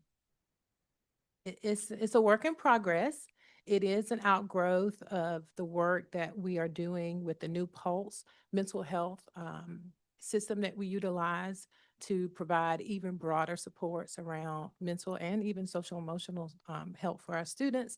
And it is being built by our community partnership. So there's more information to come. Right now, it is what we hope will be a way to increase, as I've said, inspire and increase the urgency within the entire community to have this discussion. We hope to bring in city, county, state, even partners to assist with making that really meaningful, and families definitely. Great. Attended the State of the City, ran into a couple of leaders, serve on Juvenile Crime Prevention Council. Has any of the attendance data, any of that work been shared with the Juvenile Crime Prevention Center Council so that they can support us in this as well? Absolutely. Dr. Melissa Watson, Director of Student Alternatives and Supports, is our primary member, ad hoc member of the JCPC. And I know she has shared 2024, 2025 attendance data, because that is the official data. We usually do not share in progress data, and especially not until we're sure the superintendent and the board have had an opportunity to engage with that data. Thank you. I do want to respond to this notion of how are students doing if they have a mentor. What we can do is research. I know Power School had a feature that will allow you to put a badge or icon on a student that you can further run reports. And if Infinite Campus allows us to put a badge on students that within the student information system, that this student has a mentor, then we can be able to run report. I'm getting a thumbs up from Nelson, so we can do that. So more to come on that. And Dr. Lewis, I just want to add just one thing. We suggested that all schools don't have community partners. I'm afraid I might get some emails tomorrow if I don't correct that. All of our schools do have community partners. All of those community partnerships, however, are not necessarily focused around activity like mentorship, if you will. Many of those community partnerships are focused on other particular strategies and structures within the district. So I did just want to add that important caveat. That is something that is actually enumerated in our strategic plan, and is something that our schools have been working pretty diligently around. So just wanted to add that detail. Thank you. Ms. Byer? Thank you. I want to start by showing gratitude for you all for bringing this uncomfortable data forward, for acknowledging that in no way are we where we need to be with this data and with our students who are reflected behind the data. And I apologize for not getting my questions in advance. That didn't happen for me. I'm sorry. This is grim, and it needs, I think, annual reports to the board going forward. I think we've got to continue to accelerate progress. And when I look at the list of schools that are kind of doing better, not as well as we'd want them to do, they're high schools, or they're some elementary schools typically. And I wonder where the bulk of our numbers are, probably in our big high schools and our big middle schools. And so how we can focus work in those spaces to accelerate the gains that the students need. I looked at some things that have been effective, and I'm glad to hear about the summit community campaign. So do we need a Durham-wide campaign about this? And Representative Morey, some states have done statewide attendance campaigns. I don't know if that comes from legislation, or sure they'll fund it. But I mean, this is so important, but it's just embarrassing for Durham to be this egregiously bad, right? I mean, I wonder if, as you continue to share data on student attendance disaggregated by schools with the board in the future, like that we actually go ahead and track staff attendance as well. I know when we looked at that years ago, we had a lot of Friday absences, and our adults need to model what we expect of children, that this is where we are Monday through Friday, bell to bell. Minnie Fort Brown would say bell to bell. I wonder, like, if you can talk a little bit about ways that we've had some struggles with our partnership with the district attorney, and ways that could be working, and things that we could do better there. Because I think, elected official to elected official, maybe we can help nudge things, or the future board members can. All right. Do you all have any thoughts on that, or? What I will say is that what we've spoken to in the presentation is that research does state that, you move towards more restorative practices, and we do have conversations and partnership with our local district attorney's office. And I know that communication has occurred interdepartmentally for years. And I think that we are working within the structures that are most supportive of our families. And I will say, when during my conversations with the district attorney shortly after I arrived, I understand some things happened before I got here, but she is interested in partnering and being a thought partner as we think about some things that we can do proactively, and some things that we can do a better job of in terms of supporting potentially our, well, specifically our truant students as well. But she's offered to come talk with our principals, work with our principals. So yes, she is will be a thought partner with us as we think about moving forward. No, that's great to hear. And sometimes it's what we call things. Like, I know that the term truancy court that we had before is very off-putting when you believe in restorative work. But whatever we do to get the right folks around the table as quickly as possible when we notice that second day of missing, I'm also unclear because I've thought that we were always using ball fans, early warning indicate. I thought we always had an early warning tracking system.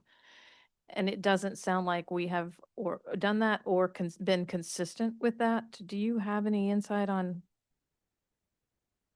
Perhaps it predates. We have not been tracking in ways that we want to track. Is that kind of what I hear you all saying in your presentation? And we're going to track better? We have, as a district, we have inconsistent practices across our schools. They become more complex as you get into secondary.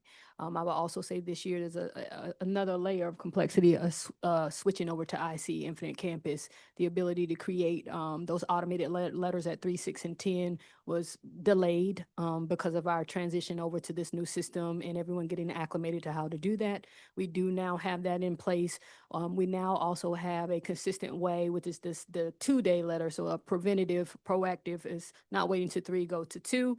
Another systemic thing that we really want to strengthen going into next year is this idea of what happens at every level. So what is the teacher level responsibility? What is the principal level responsibility, the attendance team? And then what is the district level responsibility? I think that there were some blurred lines in terms of people, what the expectations were, and reestablishing who does what and when, and what, and how do we also monitor and adhere to lift up those best practices, but also spotlight when we are being inconsistent and meeting those expectations.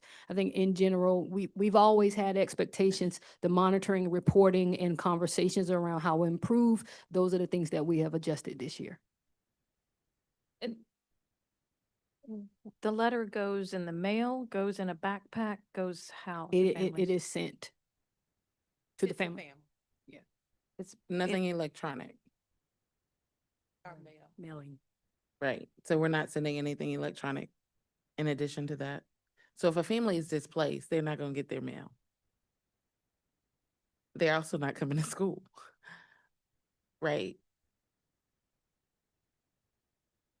Right. So in increasing to second day, our that is an outreach. It is a phone call. It is a teacher inquiring with siblings. It is finding out on that second day in a month where that student is and what perhaps could be the reason for the attendance so that you get the information sooner. We also coordinate with our school social workers, remain a key component in working with our families experiencing transition or homelessness, and keeping, we actually have a social worker who does that work across the district. And we have a family engagement for our secondary schools around students who are either unaccompanied or experiencing homelessness as well. Yeah, I just would encourage if we can use text or email as well in the future to actually make Or sure all we three. Oh, yeah. I don't, and even like this to me strikes as like a beautiful place for a future research project with one of the area university researchers as we try to accelerate best practices. But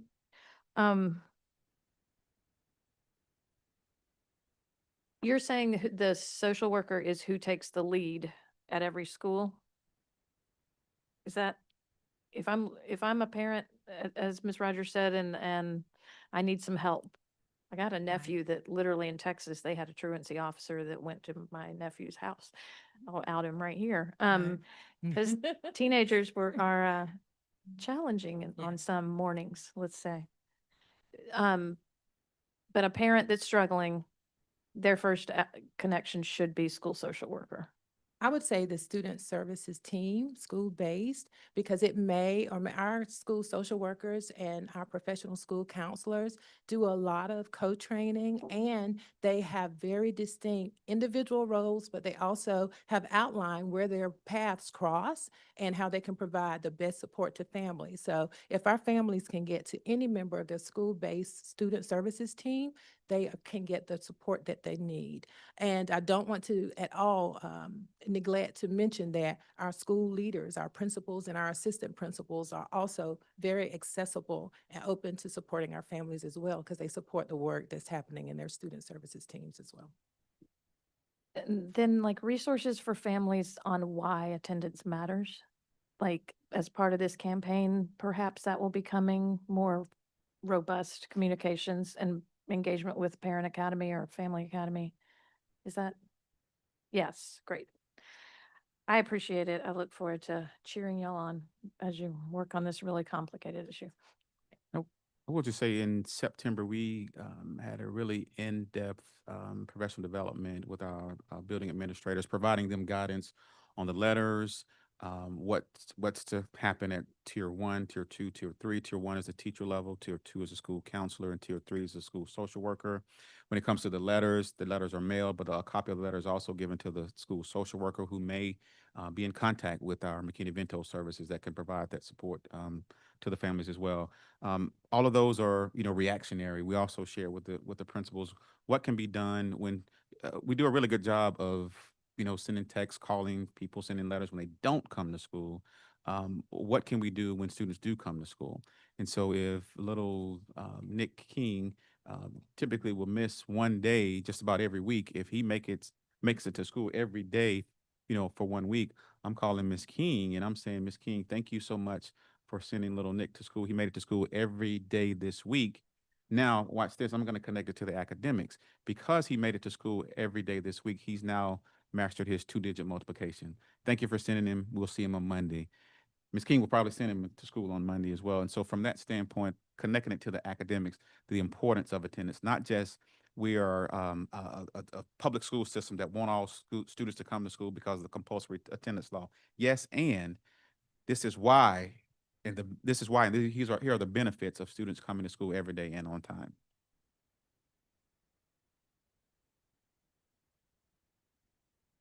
All right, I'm gonna go Ms. Carter Otten, Ms. Chavez, Mr. Tab. Thank you so much for this comprehensive presentation. Thank you for adding the comparison with other districts. That's really helpful for seeing whoever added that and is in charge of the, super helpful just to see the magnitude and to see, I mean, frankly, the picture is even worse after seeing that because we're doing so much more poorly than some of our peers.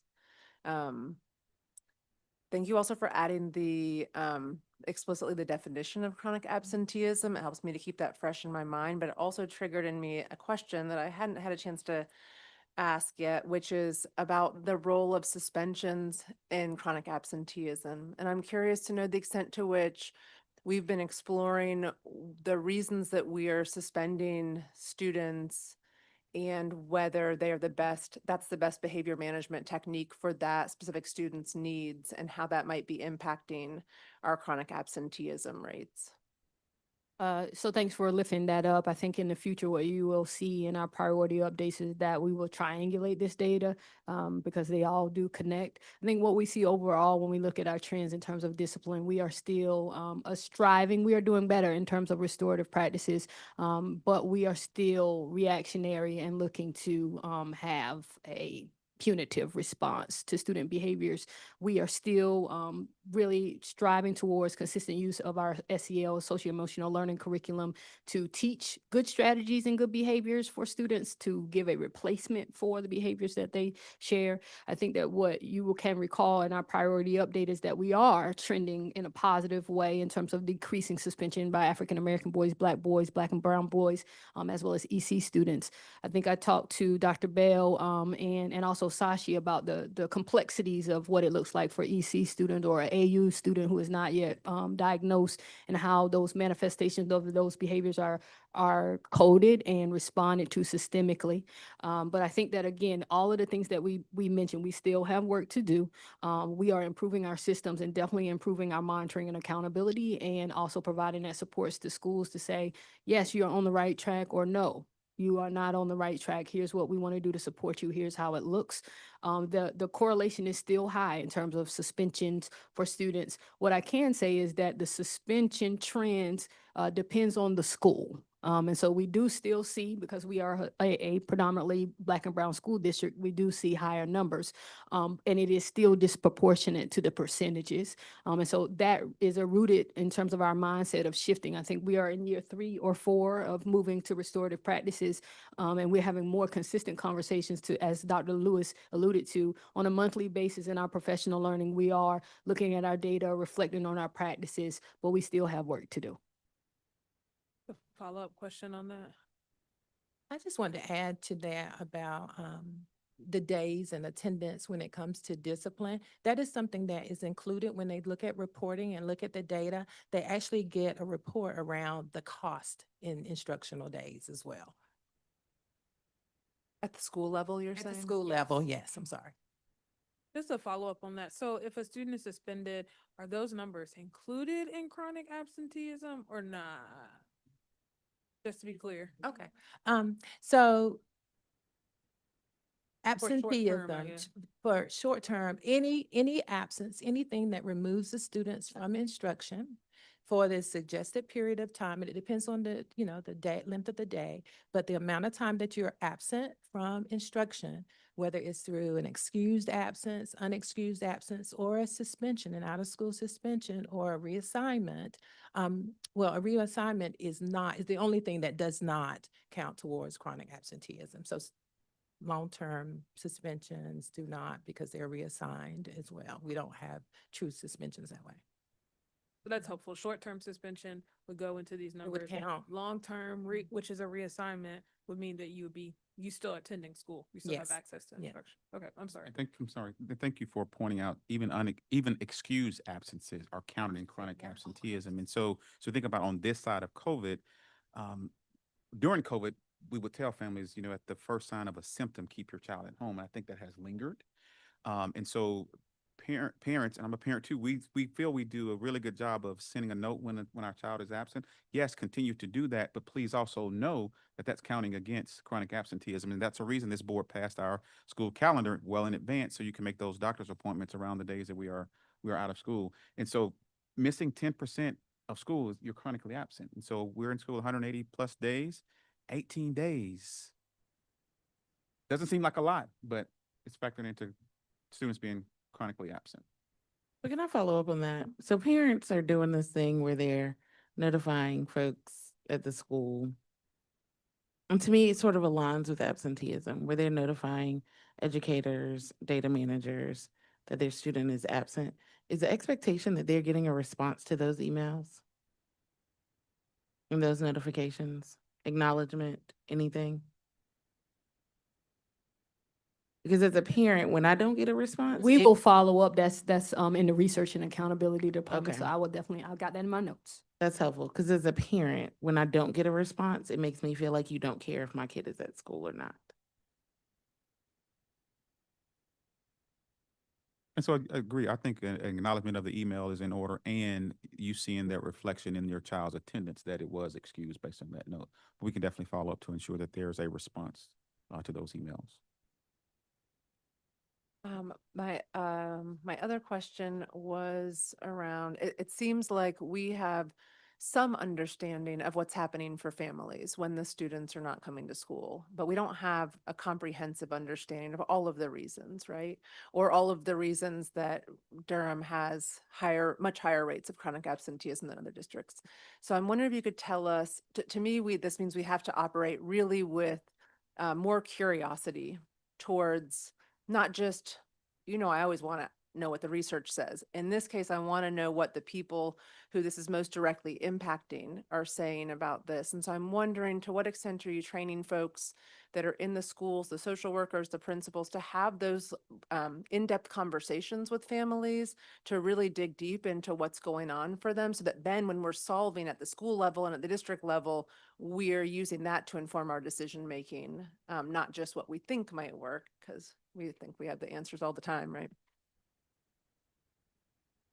Is that a question?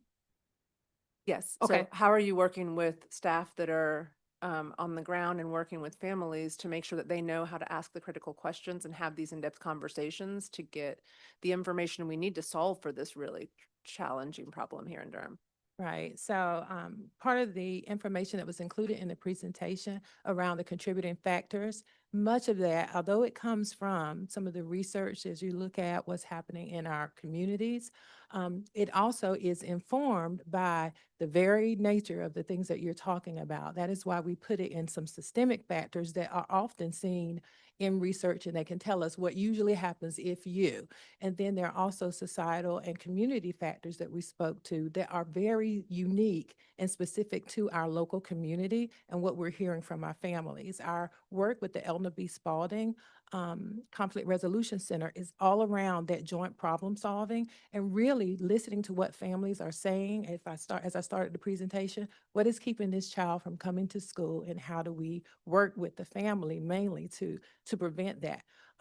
We also have, and I'd be remiss if I didn't add this, we have a parent liaison, and there's only one, but we do have a parent liaison who is often an on the grounds, go find either a parent or a student if we have concerns. Of course, that is a tier 3 support that we have in Durham Public Schools. We would love to be able to scale that even more, who meets families where they are, who is working with some of our students in detention, perhaps that are adjudicated. And so we're trying to, as I said, increase our wraparound supports for families, but we do have multiple prongs of supports, trying to make sure we understand why children are not coming to school.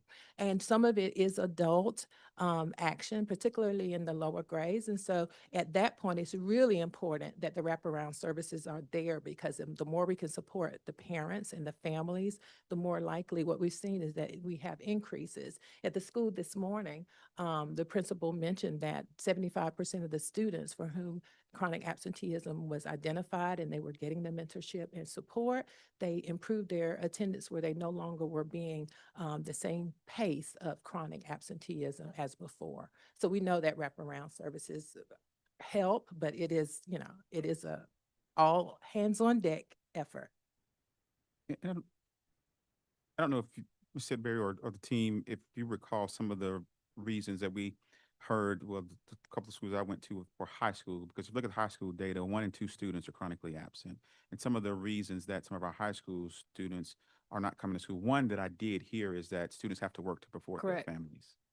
And so that's a system issue. We are providing a service from 8 to 3, but if I have to work to support my family, I'm not coming to your school. So as a school system, how can we provide services from 8 to 3 and 3 to 8 to account for the fact that they need to work for their families? Yes, go ahead. I do know when we changed to that later schedule for high school students, I remember I knew some that skipped 4th period every day because the shift would start at 4 o'clock, right? So I skipped 4th period to go. And so I think too about the system issue around, is there independent study? You could be doing 3 classes and not have a 4th period if you got to go to work, right? Like, how do we actually, but if someone needed, I knew that because I was working with her outside of school, but somebody needed to call the family to be like, wait a minute, you got to get your Chipotle. Okay. How do we rework your schedule so that we actually work with that? So I just think some of those understanding those root causes, to Ms. Carter-Otten's point too, backs up for us to think about system-wide, what are we doing differently, and acknowledging when some of the changes that we make as a board impact students and families in that way. Just to speak to that, yes, Dr. Lewis. So one of those things that come up in our comprehensive high schools is around students having to work full-time jobs. It is also around being a primary caregiver for siblings and or their own children. And then also this space of being adult care for adults in the house. And then there's also this space of mental health. The students who feel certain things and have certain needs that make school coming to school on a daily basis complex for them without additional supports outside of the scope of what we can diagnose and provide. And so there are a lot of complexities at high school that comprehensive high school principals have a lot of work to do to continue to support. It's hard at a comprehensive high schools with young children having to live their lives as adults. Others? Thank you so much for this presentation on the disaggregated data. I really appreciate that. And just the energy with which you bring this, I appreciate it. I'm looking forward to, seeing from a greater distance what the implementation of these things will look like and the outcomes that we will see next year and in the coming years. I wanted to ask one clarifying question. So a student is absent if they are not present for half of the day or more, or what percentage of the day? One half. Okay. I want to name that I'm also concerned about students who are skipping school. And I live near a school will go unnamed, that, and I see students in the middle of the day. And, so you know, they're not always, what I'm understanding is they're not always, captured in this data if they stay through, you know, they stay for 60% of the day. But they're, you know, maybe missing time. So, I am certain that is on your radar as well, but just want to lift that up, with our students who might have a little bit more agency with, their mobility. Thinking about education on the front end for parents, but also for high school students. I think a lot, I guess most my time on the board about, you know, visiting some of the high schools, about high school students who are immigrants themselves, and really conveying the long-term economic benefits, which we do an awesome job with our CTE programs and all of that, you know, showcasing those, and it's only grown since I've been on the board. But I think it would be really great to emphasize those long-term economic benefits of staying in school, regardless of legal status, because a lot of kids, they do, you know, they do work, they do need to work, some of them, but also understanding what is the value of completing your high school diploma, perhaps getting, you know, a certification beyond that. And I'll just say this, we can't always assume people don't always have the same opportunities after high school, but there are some opportunities for all students. I'll name that. I had questions about the protocol and process when a student is absent, but I think you answered those. And I'm happy that we'll be moving to the 2 days, as you all mentioned. Wanted to ask, what are some of the other best practices? I'm just interested to know a little bit more about the strategies that these schools on slide 20 are utilizing, other creative strategies. So one of the things, now I'll turn it over to Dr. Perry to chime in as well. So just to speak to the students not being where they're supposed to be, I do want to shout out Jordan High School. Jordan High School, through our impact meetings, identified some trends of things that they want to combat. And then the administration, under the leadership of Principal Taylor, they now implement high school classroom sweeps, hallway sweeps. So they have a spreadsheet, every student's name, every student's identification number, and they sweep the halls during different periods at random times of the day. They monitor that data. They're tracking one student, two students, how many times, and that student has a proactive support in place for them. So that's one of the things, the best practices that we see, at least at a comprehensive high schools. That's a simple thing, doesn't take time, doesn't take a tremendous amount of time, but it makes a tremendous amount of difference and sends a strong impact to students around our seriousness around the priority and being in classrooms. One of the other strategies that I will lift up is just a consistent system. So through the leadership of Dr. Perry, there are lots of protocols and resources in regards to what does an effective attendance team look like. Some of our schools are still aspiring in terms of all of the components of that, the cadence of meeting and the type of data, the quality of the data that comes through that process. So the best practice that I can lift up is strong systems of alignment, good, clean data from our research and accountability department, and then for that school who knows the school system, that school team, to sit down and say, we know our community best, how will we respond? So I was speaking with one principal in the last few weeks who said, you know, we do home visits in our community, and our chronic absenteeism, they don't open the door. And so I challenged him to think about the community you're walking in and what you look like. And what that response to the community could look like. Who else, think about the optics of this. So our schools are trying the things that they have in place. What we want to do is go from more of a haphazard individual school response to look at what is having measurable impact and scale that up. So like I said, also I'll speak to just Eastway. We were there this morning. Them having that mentor system and having that individual check-in with students is making a significant difference at schools.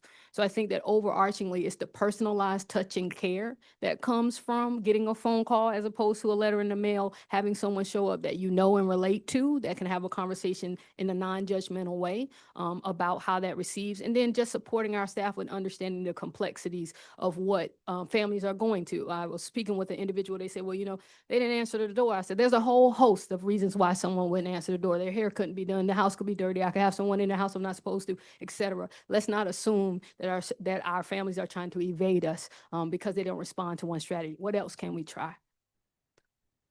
Thank you. I really appreciate that.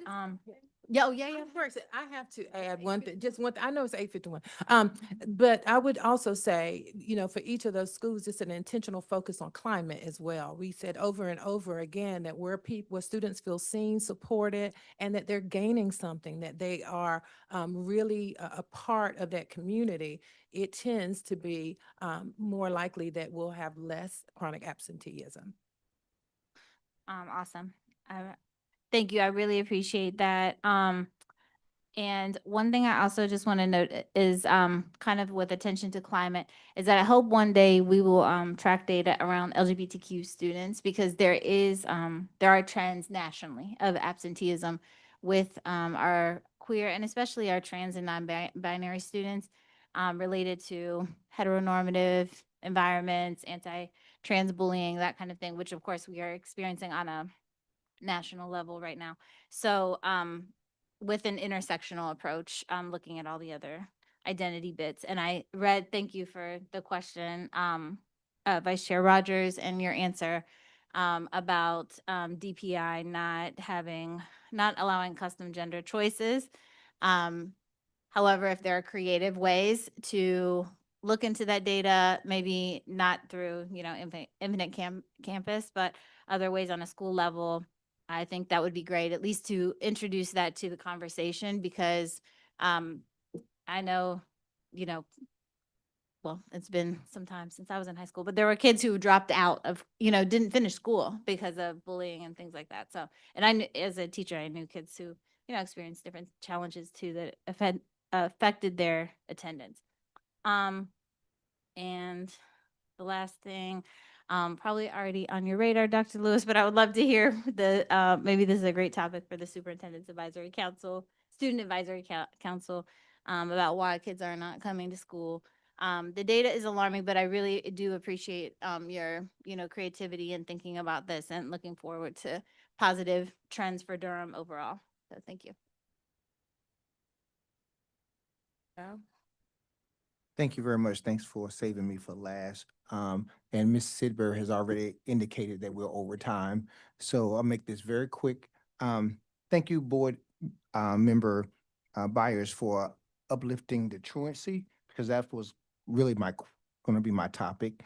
So I won't, have to go over that again. But thank you for uplifting that, and I want us to make sure that we really, really take a serious look at that and address that. I do want to ask, and this is maybe for the board as well as for you all's input, what impact does our attendance policy have on student attendance? So just wanted you to think about that, and we're talking about attendance, and then we have a policy on attendance. So I'm curious to know if our policy is impacting some way your work. Thank you for asking that question. I think it could stand a quick look. There is some punitive language within the policy, particularly that last paragraph, that I think can be addressed and maybe enhanced, I would say. That's policy 4400. Okay. Thank you. That's it. Ayla, I do want to come to you. Do you have any comments? We said a lot about students and attendance. If you have any comments you want to share on this topic.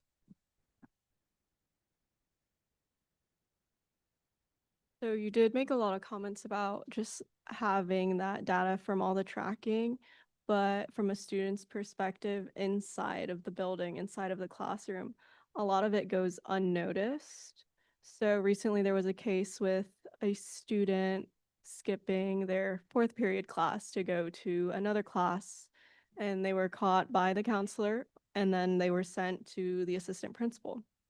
Now, they were only caught and directly addressed because they were still on campus, but many of the students that skip are not on campus. They walk to the downtown area, so Durham School of the Arts is easily accessible to all these different places. But those students aren't recorded and caught. So how could we better keep track of our students that are not on campus within their control, and kind of ensure that they're not making their way off campus in the first place? Excellent comments. I think all of us may have seen some students around a high school once or twice before walking around. when they should be in class. That's really good, Kayla. Thank you. I'm gonna go to Vice Chair Rogers, and then I'm gonna have the last comments because we need to wrap this up. I'm so sorry. 8:56. The first thing is similar to Kayla's comment. I attended DSA, experienced all that, did the things. Those things.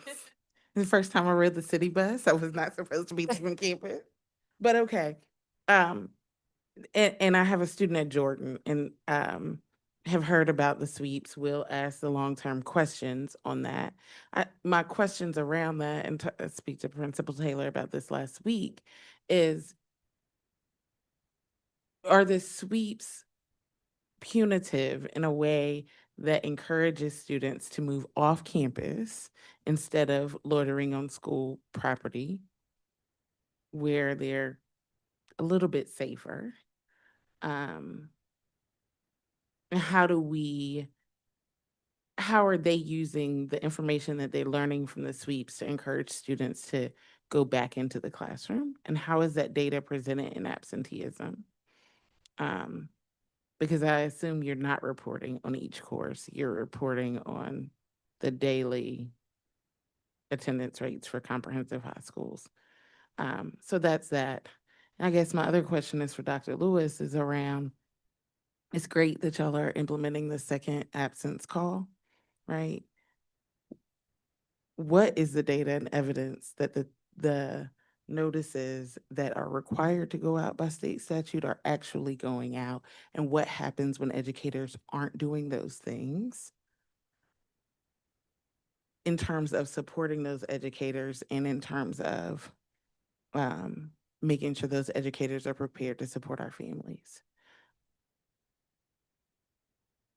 Because adding another thing for them to do doesn't feel like the right thing to do when the required things aren't getting done.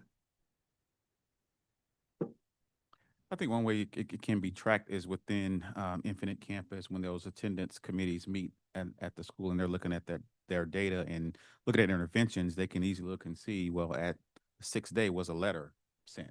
Then I think it also begs us an opportunity to look at how effective are those things? How effective are the robocalls? How effective are the letters that are sent out? Are we seeing improvements in attendance? So I think that's one way we can track that when our attendance teams meet, looking at, was a letter sent.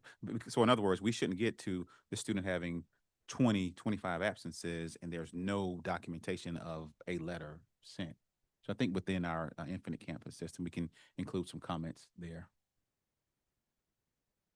Thank you. I think my question is more about what's the process when an educator doesn't do what they're expected to do? I think that speaks to what I was alluding to in terms of impact meeting. We have had expectations, we have had resources, tools and resources, and now we have to be more consistent with our monitoring and reporting that out. So a part of that process is with the impact meeting, which looks at, are we actually, number one, doing the things that are expected of us? And then after we do that, then what is the impact of that, and how do we adjust our practices there? To your point, that's going to be the overarching thing in any priority update, is around how we are monitoring and holding people accountable for those expectations, as well as supporting them, having ideas and uplifting best practices. But we're not yet collecting that data, but through our impact trends, it was something that we'll be able to speak to in the future. You're not yet collecting that data of, In terms of, did you send 8 letters home? The conversation is now around, our attendance teams meeting consistently? Is data at that heart of that? And once schools get that in place, now talk to me about what parent phone calls look like from teachers. How are we keeping up with those logs? How are we having conversations with staff who are doing those things and who are not? So we're kind of layering it in terms of all of the things that are supposed to be in place. There are schools who are meeting those expectations and leveraging other strategies now. In some places, they are not yet consistent. okay, I'm struggling because it's a compulsory attendance law. It sounds like we're not doing the things in the district a little bit to support families in following the law. And so if the state wanted to hold a family in our district accountable and they came to you and asked you for this documentation, would you have that?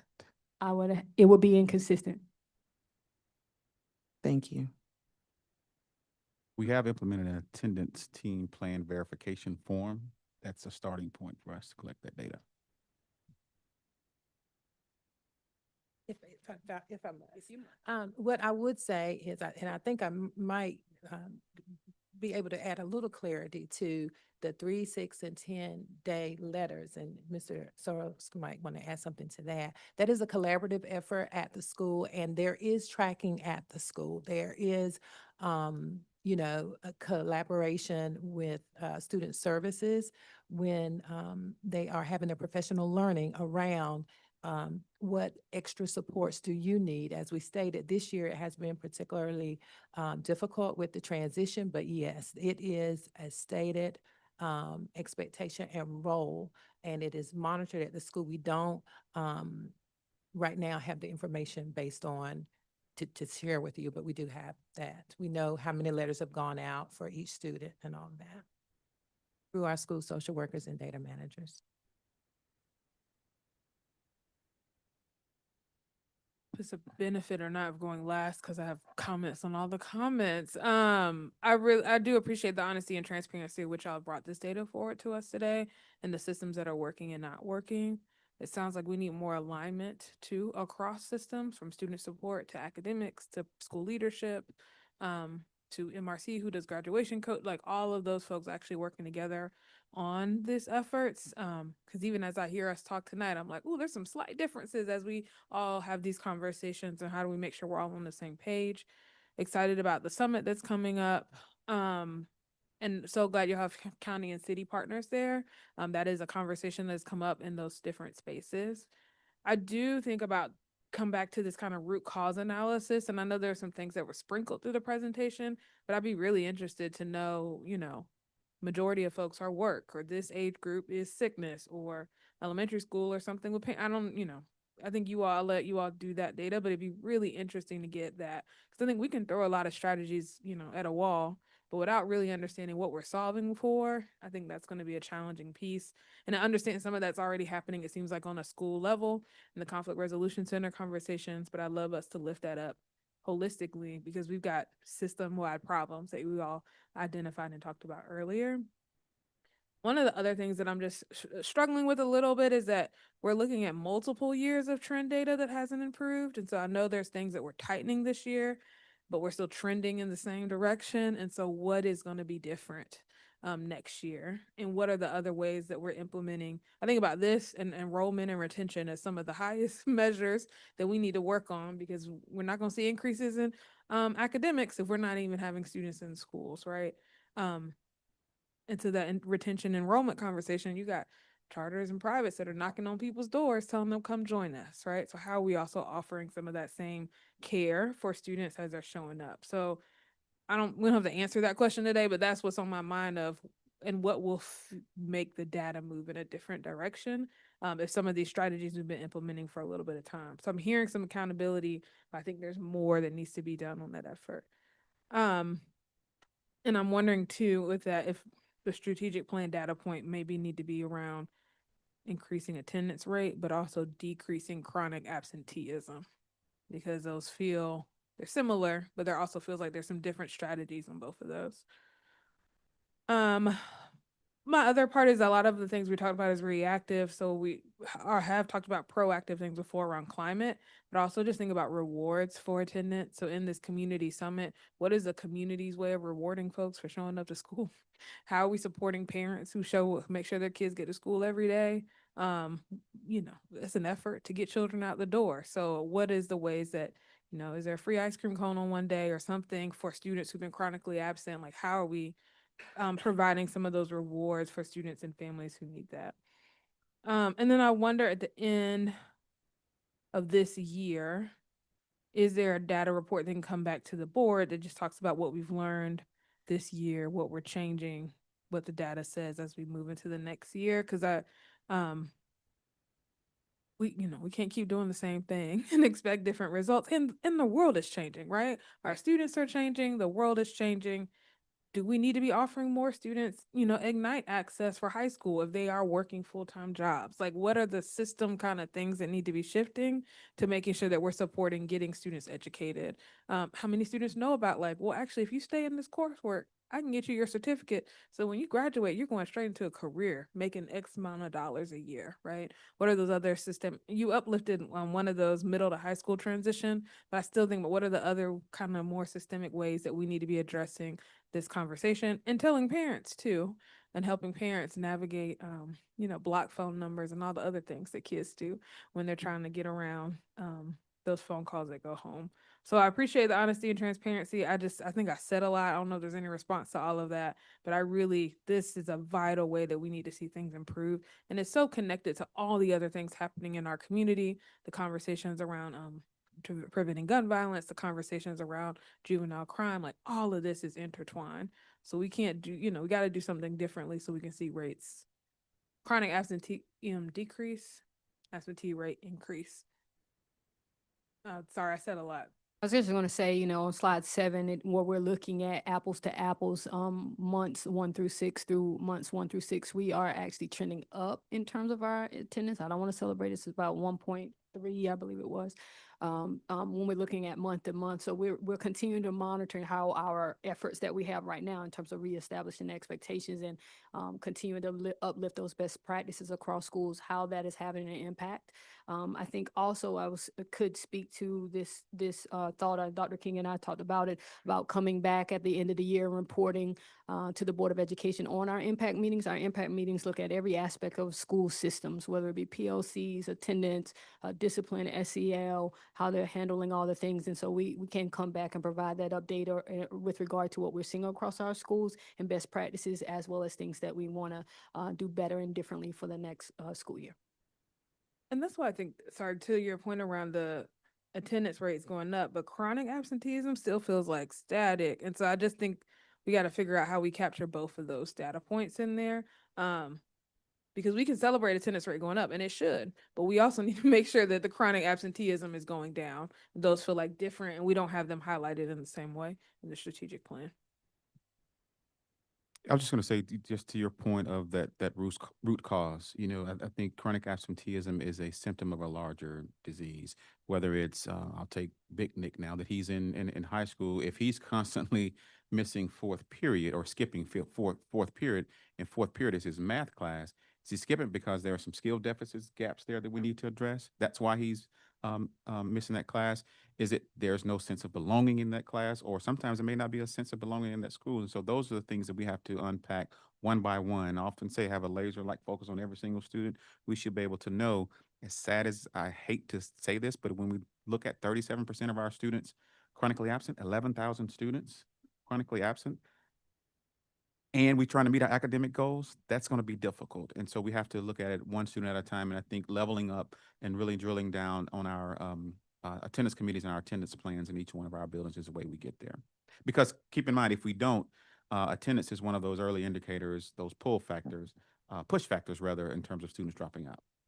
And I just want to uplift this individual. And when you get to Right. 11,000 students out, there's got to be there's a system A system issue. issue. There's some policy things that probably need to be changed, right? So I want to know, when I look at that 11,000, is majority of those students, what is the issue, right? And so what are we doing now to put in place to address that, and what community solutions? So to me, it's an individual, and when you got that many, there's got to be a root cause analysis that I would love to see. This many students for this many students that, this many report. And I know it won't be perfect. We're relying on what people are reporting out, but I think that will help us think about where money needs to be allocated, where resources need to be allocated, where policy changes need to be made to make sure that we're encouraging students and families to come to school. And I'll end my last comment on this. I do want to acknowledge that since 2021, specifically for our Hispanic students, that chronic absenteeism was going down. But I do want to acknowledge this past November that has had a major impact on our some of our Hispanic families. And then something that you said, Chair Umstead, is that our students are changing, but has our system changed? So I think that's a huge opportunity for us. I will also just say again, another shout out and thank you to our educators, our building principals, our social workers, our professional school counselors, every single department of research and accountability. It is a team effort. Yes, we're reporting this data, but as I mentioned, a lot of factors contribute to attendance, and we want to continue to have a multifaceted approach, including students' mental health, SEL, quality teaching and learning, as well as strong protocols for monitoring and supporting attendance as we move forward. So thank you. Thank you. We went way over time, but this was a Jody? really important presentation, so we appreciate y'all being here, and all the comments that are made and the work that's being done. We're looking forward to some updates and some improvements coming soon. The next item on our agenda is our Legislative Steering Committee priorities. I'm gonna pass it over to Vice Chair Rogers, who is leading up this committee, to talk us through.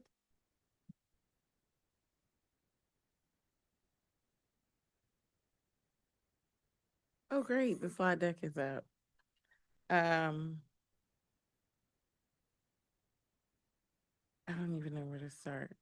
Thank you all for this time. Our Legislative Steering Committee has been meeting, has come up with this idea of better than basics legislative priority recommendations. And so if you'll go to the next slide. Tiny compared to where we are. I'm not even gonna try to read that. Anyway, so the slide talks about the initial goals that the steering committee came up with to develop the legislative agenda. They wanted clear talking points that were connected to student outcomes. They want to be able to engage directly with state and local legislators and support us in our advocacy efforts. They wanted clear and simple messaging and research with evidence, with links. And they wanted 1 to 3 priorities where we've been doing 5 or 6 or whole one-pagers. And they want us to be able to develop some visuals to go along with that work. And so we came up with 3 priorities that we'll see in the next slide. I put together a little diagram that goes up on the next slide and shows the overlap of improved student outcomes, how each of these reaches into improved student outcomes. And then on the next slide, you see the list of committee members. Thank you, everybody, for your participation and for your work on this and for showing up. And then on the next slide, we go more in depth into the fully funded public K-12 instruction to reach adequacy in North Carolina as our initial priority. Each title has a link that has a one-pager and links to the data that supports the request. And so, there's a request to protect local funding authority, making sure our locals can still do what they need to do to support K-12 public education in Durham, prioritize public over private funding, fund the full cost of instruction, enable fair local revenue options. They would like to be able to do some progressive taxation that Durham can't currently do, or counties can't currently do. They would like to revisit charter funding requirements and invest in long-term stability that includes a climate action, funding of a climate action plan for future capital needs. So all that would fully fund public K-12 instruction. And then the next slide, support every learner, talks about reducing, removing the EC caps and changing the model. It's supportive of the EC weighted model that Superintendent Mo Green is advocating for. Remove the 10% cap for ELL students and remove the 4% cap for AIG students, and then look towards moving to an overall weighted student funding model for long-term investment in students to support every classification, every subgroup of learner. The next slide is the invest in educators, demand real accountability, and protect public education. It starts to take us from school letter grades. It talks about a moratorium on the opportunity vouchers, and is attentive to making sure that there is accountability at all schools that are taking public money, taxpayer dollar, for districts, charters, and private schools that accept the voucher. And so the goal in this in putting together these three priorities and naming them the way they are is so that each member of the steering committee can reach out to their rural counterparts and have intense conversations about adopting the same priorities to talk to their delegation, because it's not our delegation that's the problem when we think about the stuff that's not happening in Raleigh. And with hope that they would adopt similar priorities and be able to find similar data for their districts. On the next slide, we talk about next steps. The next meeting of the Legislative Steering Committee is April 28th, 2026. Ms. Smith is working on getting us a room, but it'll be here in Fuller from 4:30 to 6. We're going to invite members of the delegation to give us an opportunity. And I've had some conversations with Representative Hawkins and Senator Murdoch about how we have productive conversations with our rural counterparts. So people at the foundation would be able to go to foundations that support rural school districts. PTA leaders will be able to go to and talk to intelligently, talk to folks in the rural counterparts in their PTA spaces about how this works. So we want to talk discussion of strategy. There's also a desire to have a conversation about political education tactics and how we can engage our community, our local community members in further understanding the impact of sending your students to charter schools and impact of using opportunity vouchers to attend private schools on local funding and Durham Public Schools at large. And so the request is for the BOE to schedule a delegate breakfast in May.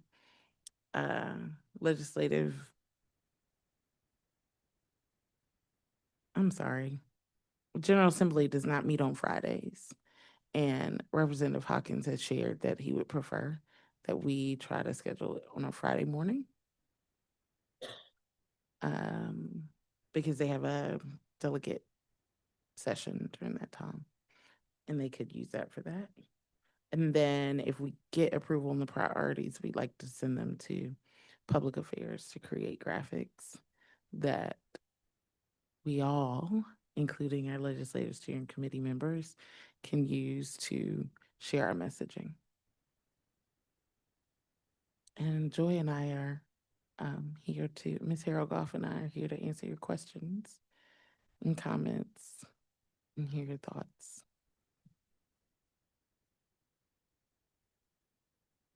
Thank you, Ms. Haragoff and Vice Chair Rogers, for all your work, and to the steering committee who's been working on diligently on this. I'll pass it to Ms. Byer. So such gratitude to you all for leading this work. It's been, I was able to attend one of the conversations, and it's been such a robust, positive space for a variety of Durham stakeholders and families and to come together and work on this together. And you've done a remarkable job in just 2 meetings, right? 2?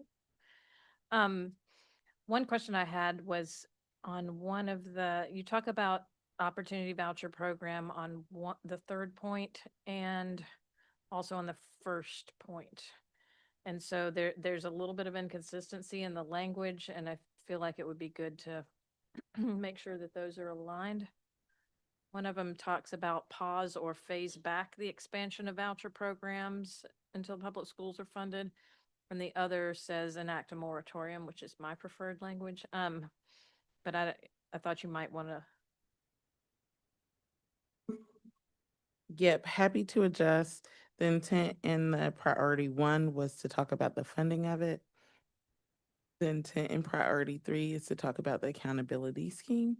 Any ideas around how to modify or mirror the two or disconnect them?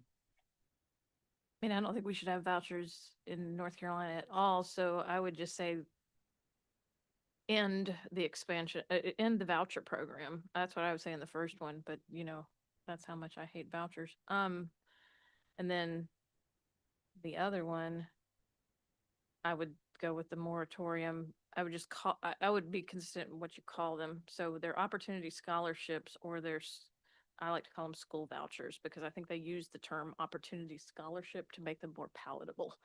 So I love the moratorium language. I don't know. That was just one thing that popped out at me. Okay, we'll modify um the first, if everybody's okay with that, we'll modify the first priority to name the moratorium and use the language on school vouchers instead of opportunity scholarship. Is that what you're asking? Am I getting that right? I think so. My brain went to another thing that I saw on there that I was going to bring up in a minute. So Hold their face yeah, back. I would push back just a little bit on the opportunity scholarships, and while certainly that they're school vouchers, because opportunity scholarships are what they're called, we're talking about using this language to go talk to other folks about it. It would be nice that we're speaking the same language. Not saying I agree, but it's just if I'm talking to somebody in a different county, I want to make sure that we're speaking the same language. Yeah, that was the other comment similar comment, and that some of our counties might not share, our same progressive lens. And so I think some of this language, even with just pause or phasing back, we're trying to get something that they will, that we can convince them to go alongside us with. And so I think that was some of the conversation that we had, that I heard in the meeting, is that we want to do it, but we also, we want to bring them along. And so some of this language I feel was suggested to encourage that. All right. Ms. Carter, I want to add on that point, I think. Just to say, I hate opportunity scholarships also, and yet I think I really like the focus on the root of the problem here is what you have in the two different slides, that they prevent the adequate funding for public schools, and that there's not accountability, transparency, and student outcome measures. And if you focus on that, then there's a possibility of bringing other people along that might not be might not be down with the total moratorium, but they can get behind accountability and transparency in school funding. I don't know, I just like that goal of just trying to be able to partner with others that might not be traditional partners in this advocacy effort.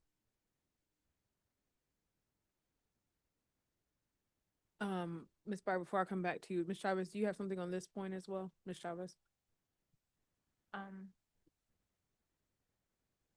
I wanted to comment just that I understand a moratorium to be temporary, so I don't know if you all talked about that, which a lot of times it can lead to a full ending, but that would be just a thought for me. I like the phasing out option, honestly, because while opportunity scholarships now primarily benefit white, middle class to wealthy families, I believe,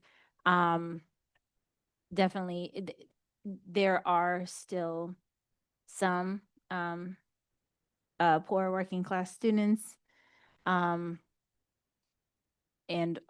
who may or may not be students of color, who may be reliant upon them for the school that they're in, and a phasing out would allow a shift for their family over time.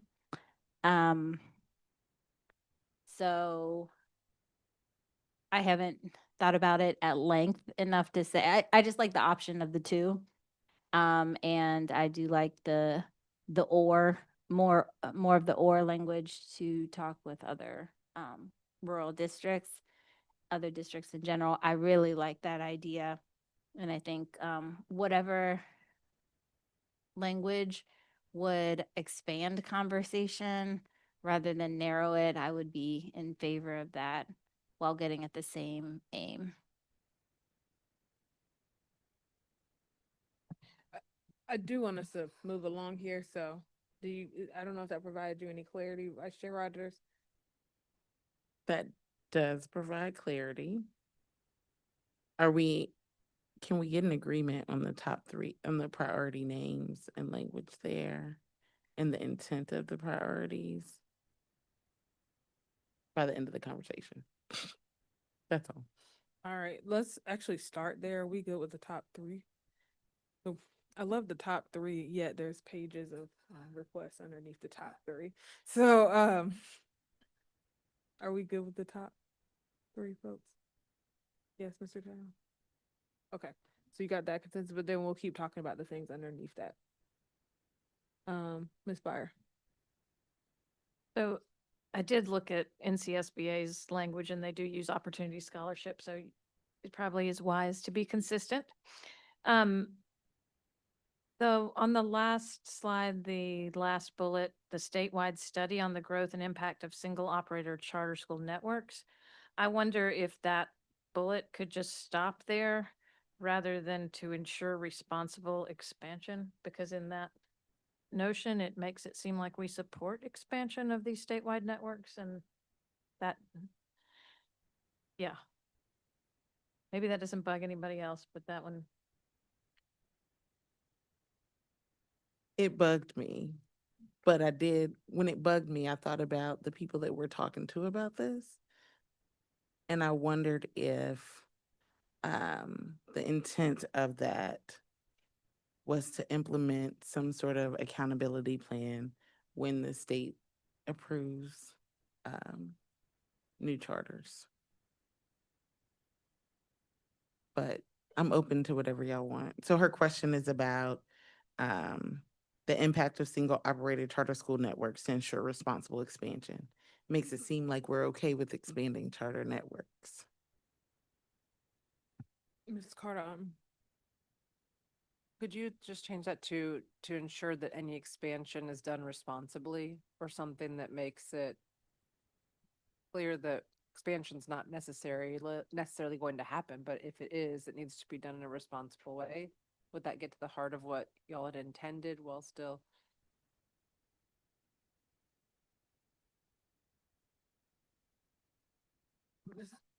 Dr. Rogers? Oh. That does feel similar to me, but I don't know. Any other comments? Ms. Harrell, did you have something? I was wondering if we needed a motion. I think so, but I think there might be a couple more comments before. Kayla, I know you're getting ready to go. Did you have any comments on our legislative agenda before you head out? No, I currently do not, but I just want to thank you for having me here, and I enjoy listening to all your thoughts. Thank you for hanging out with us late on a Thursday night. We appreciate it. I did have few comments, very different under the support every learner. Okay, hang on. Okay. Can I make a suggestion on the Sure. commission a statewide study on the growth and impact of single operator charter school networks to ensure if expansion is necessary, it is done responsibly?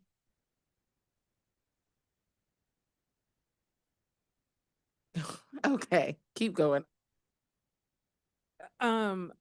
My different comments were under support every learner. We talk about remove the cap, but we don't actually say how we want them to be funded.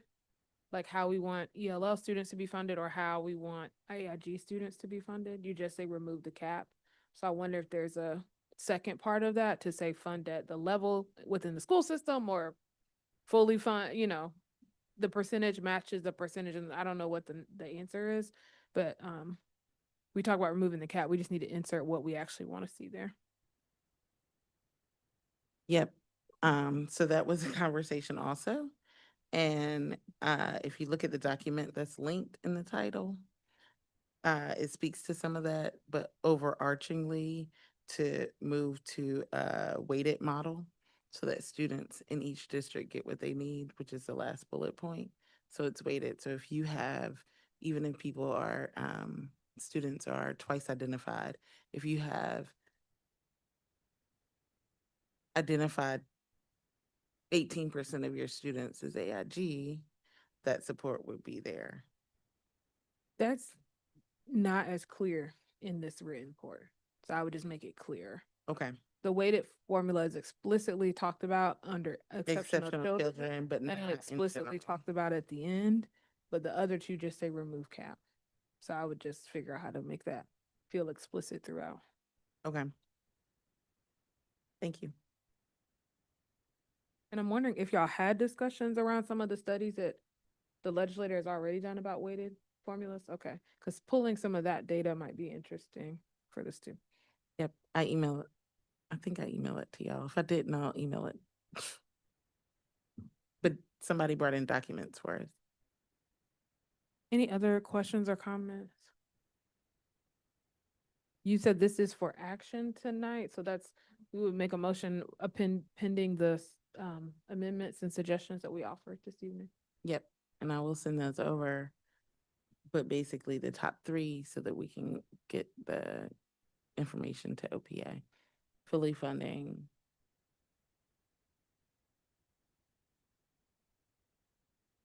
Okay, can you share that? Or I'm gonna take a stab at this motion, if that's all right. We're ready? So pending the suggested edits we've discussed today, I move that the Board of Education approve the following legislative priorities proposed by the Legislative Committee, which seeks to improve student outcomes by fully funding K-12 instruction, supporting every learner, investing in educators, and showing evidence of real accountability to protect public education. Second. It's been moved by Ms. Harrell, seconded by Ms. Byer. Is there any other discussion? All those in favor say aye. Aye. Any opposed, use the same sign. It passes unanimously. Thank you all. Thank you again, Vice Chair Rogers, Ms. Harrell, for your leadership. All right, the next item on our agenda is we have a policy committee update that's just for information. And then we have a relationship with law enforcement, policy 5120. I'll pass it over to Dr. Pittman. Yes. I believe. Are we ready for the Yes, ma'am. policy itself? Good evening. Good evening, Chair Umstead, Vice Chair Rogers, and members of the board, Dr. Lewis. So this evening, the revisions to policy 5120, the relationship with law enforcement, are being presented for discussion and action on second reading. As we all know, this revision process has been extensive, spanning several months, and has included an in-depth policy committee meetings, board discussions, and input from a wide variety of stakeholders, including our community, the superintendent's principal advisory, superintendent student advisory councils, cabinet, our legal counsel, additional district staff, as well as our law enforcement partners. Following the work session on March the 12th, the policy committee continued refining the policy, incorporating the feedback provided by the board. And additionally, in the intervening weeks, a representative group of principals and district staff have also worked together to review the proposed revisions in preparation for the April 13th policy committee meeting. And those represented included principal at the elementary, middle, and high school levels, as well as our assistant superintendent, Dr. Keisha Rogers, at the middle school, and assistant superintendent, Dr. William Logan, as well as district personnel, Mr. Barnes, Dr. King, Mr. White, and our new executive director of security, McLeod Bynum. At the April 13th committee meeting, we also included for our policy committee board members, key staff members to support the discussion and provide continued input. And those members included our executive director of safety and security, McLeod Bynum, our executive director of auxiliary services, Mr. Anthony Wright. Again, Dr. William Logan joined us, Mr. Kenneth Barnes, Principal Susan Taylor, and our superintendent, Dr. Lewis. So as the result of that work, the revised policy that is included in your board packet this evening is in several forms. One, we did include a track changes version, and that is the version from which we'll be lifting up and highlighting the key changes for our attention, as well as there is a clean copy prepared. There is also a highlight document that lifts up key revisions those are the talking points that I'll be sharing through the track changes version. So through those documentations, hopefully we'll be able to highlight the major points. Before we get started, I do want to acknowledge joining us this evening. We have McLeod Bynum and Mr. Anthony White, who will be with us throughout the subsequent discussion or questions that may arise. So at this point, we're going to pull up the track changes version of the policy. And I'd like to lift up just the major points that have, now we are at consensus, and I'll go through each section of the policy as we go. So the opening paragraph, the major point of clarification that has been reached is just a clarification of the term principal to mean principal or designee for consistency throughout the policy. Then if we roll down to section D on the next page, there are some key sub-items I'd like to lift up. In D3, there was a request that we clarify the procedures for student questioning, including that parents would or guardian would be notified. There is guidance in there about how to manage a time-critical or time-sensitive situation. And the requirement is now named in policy for the principal to be present if notification of a parent or guardian was not possible. Scrolling down a little further, still under section D, but items 6 and 7, the policy now strengthens the expectation in D6 that we would be avoiding embarrassing the student in front of teachers or peers. In D.7, students would be separated during law enforcement interactions such that questioning would be in a private area, removed from observation or contact from others. And under D7, a clarification of the role of the administrator involvement during questioning such that the principal would be present during questioning. Section F, this is our section that has now been named the Federal Law Enforcement for Immigration-Related Matters. Under section F3, information requests that are made by, this refines the procedures regarding if a principal asks for information that the officer's name, title, contact information, and copies of warrants or legal documents would be provided. Under F3, what a school should do what is the appropriate response when no warrant would be present. And under F4 outlines when the district would consult legal counsel. Scrolling to F15, this aligns our procedures with the established school safety standard response protocols for our schools to manage in the event that law enforcement is on our campus.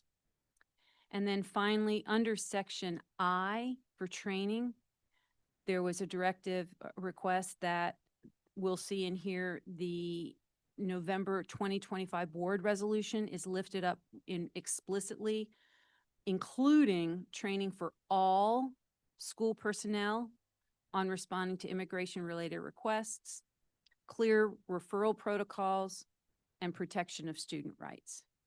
So again, I welcome to the question response area, Mr. Bynum and Mr. White. They're available to answer questions, and I'll pass it back to the chair of the policy committee, Ms. Jessica Carter-Auden, or to the board.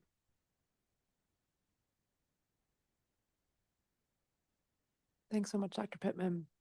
I appreciate the way that you've outlined a summary of the most recent changes.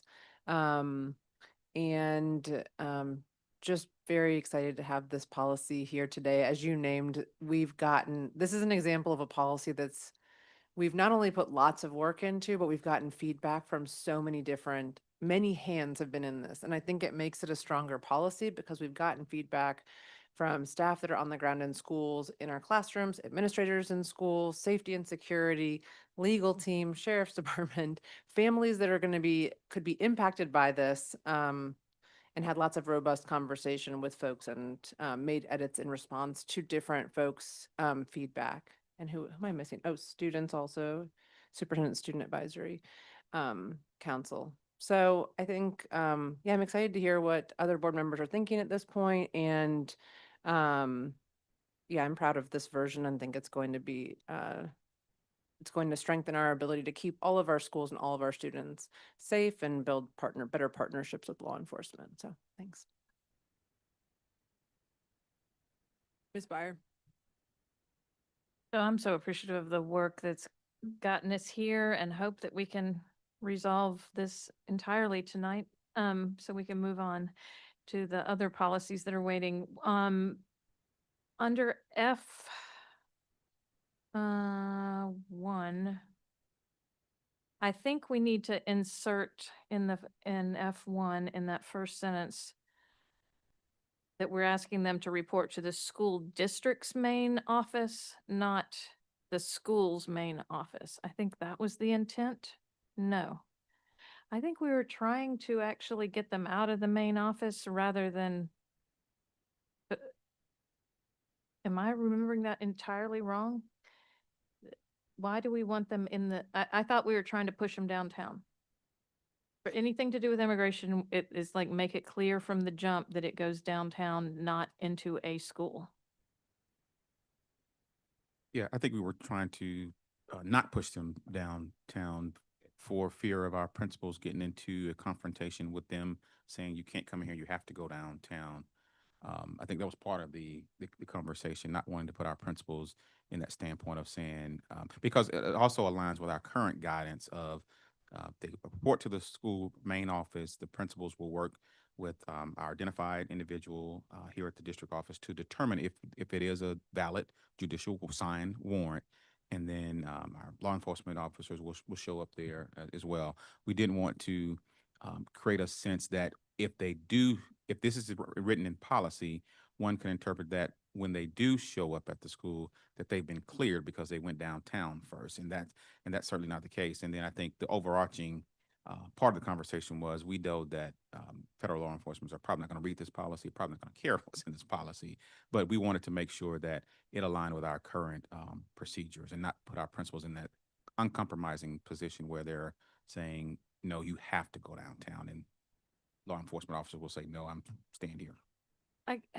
I get that, but I really thought we were actually trying to say immigration is never should start at a school. Our preferred thing is for immigration officers, except in exigent services, to contact and then report, not to the school's main office. You don't necessarily want them to go to the front office at Hillside.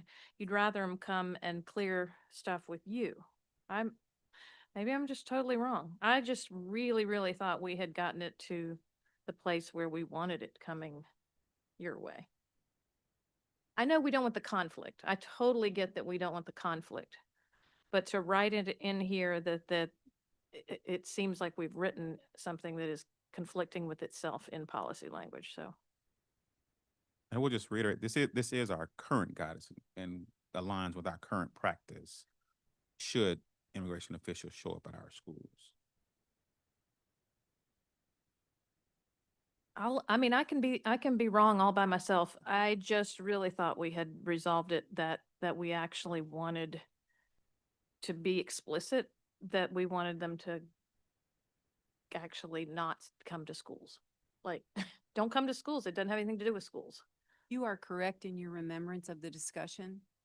And that was and then Dr. Lewis's explanation is where the discussion ended up, because there will be no way that the school or personnel would be able to manage where they begin their touch point with the district.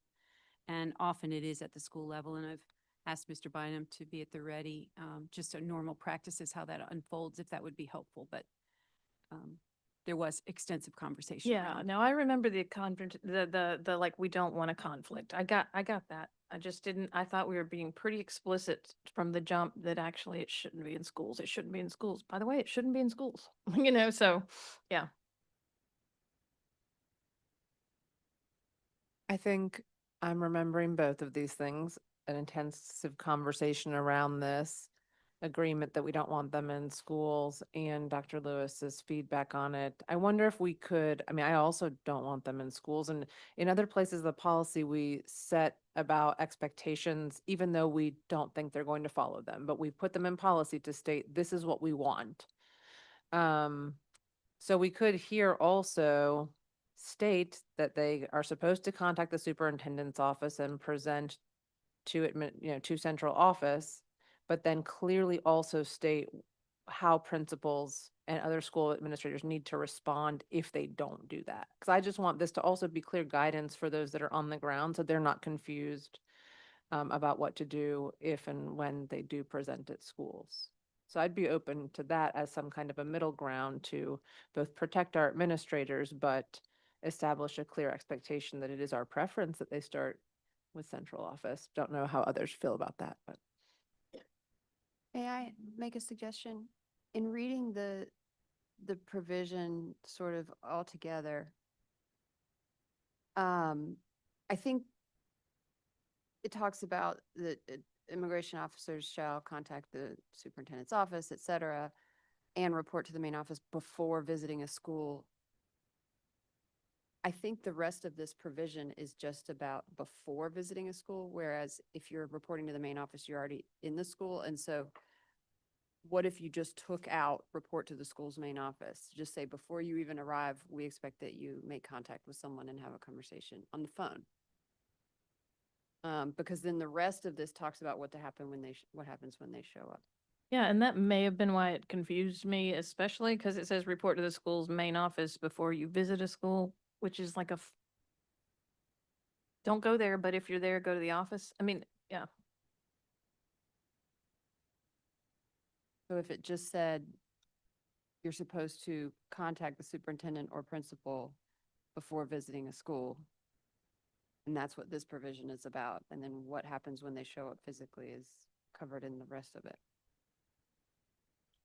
Board, any thoughts or consensus around those shifts? Ms. Carter, it looks like you're ready to say something. I was going to say that feels comfortable to me, and I was curious to know if anybody disagrees with that or could show a thumbs up, thumbs down, or share thoughts around it.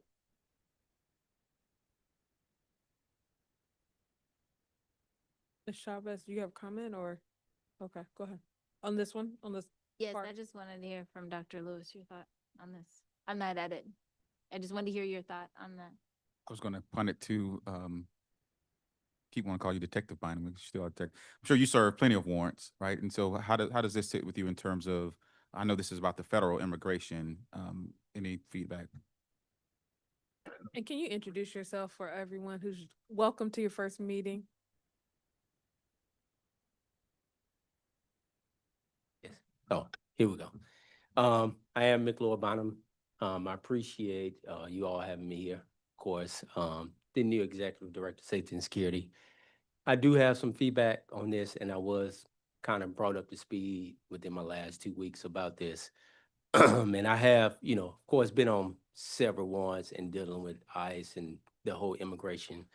What I will say is usually once federal agent, law enforcement, period, come to the school, I would say the administration probably wouldn't differentiate between if this ICE, sheriff's office, police department. So by the time they even entered, they're already in the school by the time you even think about this, because they used to just letting law enforcement within the school.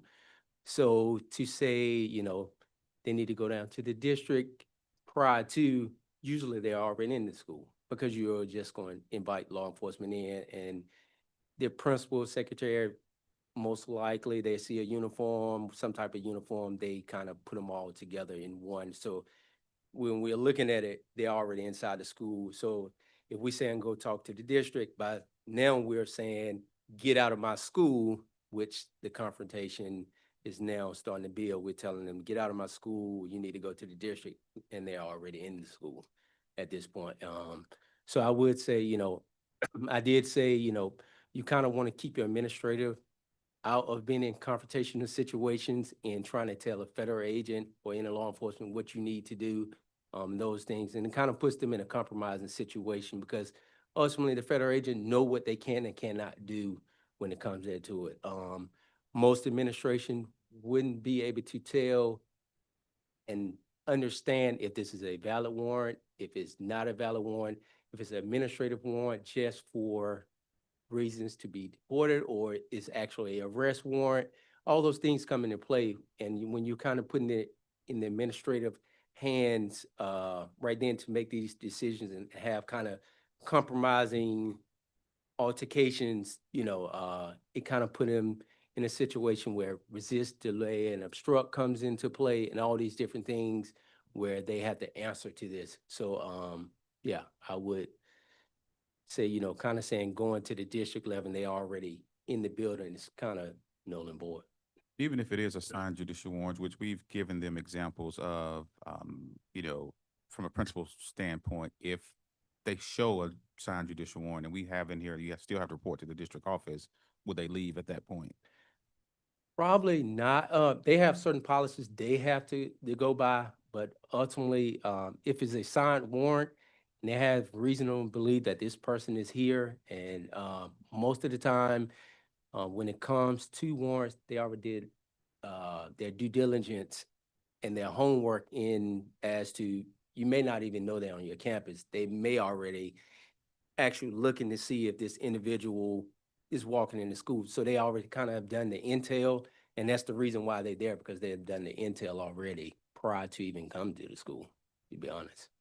And that's where the conflict comes in with our current guidance is that, we've trained the principals and, here's an example of a signed judicial warrant. You send that in to the district office or our attorneys to verify if it is indeed one. And so now we're saying, seems like whether you have a judicial warrant or not, still report to the district office.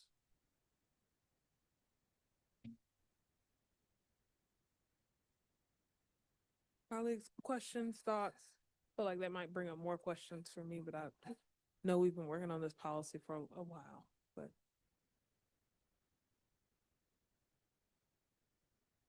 I'm gonna go to Mr. Tab because it seems like he's ready. Thank you. So just in listening to the conversation, I want to be clear that Board Member Byers, you're saying that you don't want them to go to the school. They need to come to the central office. And what Mr. Bonham, you were saying is that once they get to the school, they're at the school and there's no need for them, or they probably not going to leave the school to go to the central office. I just want to be clear, make it simple. What I'm saying is, at this point, usually, once they're at the school, the administrative it's not a poster saying, "Hi, I'm ICE, and I'm not Durham PD. I'm not the sheriff's office. I'm not this," and they're usually, by the time you even figure out that they are, ICE, they're inside the actual facility already, what I'm saying. So by now, what we're saying we're going to do is tell them you need to leave and go down to the district when they are already inside the building. That's what I'm saying. And the conversation has been that Dr. Lewis, just want to be clear, that you were and the team were okay with them being at the school, but it was Board Member Byer, it was your understanding that they would go to central office. And that's what we're just trying to clean up. Is that accurate? I think that's accurate. I think that language is mirrored in here twice. It's for the federal law enforcement officers, and then it's mirrored again with this immigration issue. I guess what I'm really feeling a conflict with is we're telling them not to come, but we're also telling them to report to the main office. Like, so the Senate seems to be in conflict with itself. And I may be the only one that is struggling with that. And I don't want to make it harder for our principals. I want it to be crystal clear. And maybe the word report in there, you should report to those school office. Well, that's kind of telling them where to show up. That verb itself. I don't know. I maybe just need to see how it plays out. Ms. Carter. I agree with you, Board Member Byer, and I think I heard that our attorney did as well. And so I'm wondering if we could just remove that clause and report to the school's main office before visiting the school. And if that would clear things up to where it says the expectation is they go to superintendent's office, but then all the following language is what happens if they do go to the school. School staff shall immediately notify the principal. The principal should be the primary point of contact and what the principal should do. So then it's clear that like we're saying you should be going and you could, I guess, change shall to should. Like you should go to the superintendent's office, but then there's clear language there to state, say they just show up at the school. We're not saying turn them away. We're saying if they show up at the school, here's now clear guidance for what the principal does. And I think the problem, the confusing part here that board member Byers naming is and report to the school's main office before visiting a school, because we just said they should go to the superintendent's office. Well, I will say my read of it is that they should contact the superintendent's office. And I agree with the staff that sending them on a goose chase around town is not gonna put anyone in a good light, but so yeah, one option would be to just say, take out report to the school's main office. So it's contact the superintendent's office before visiting a school.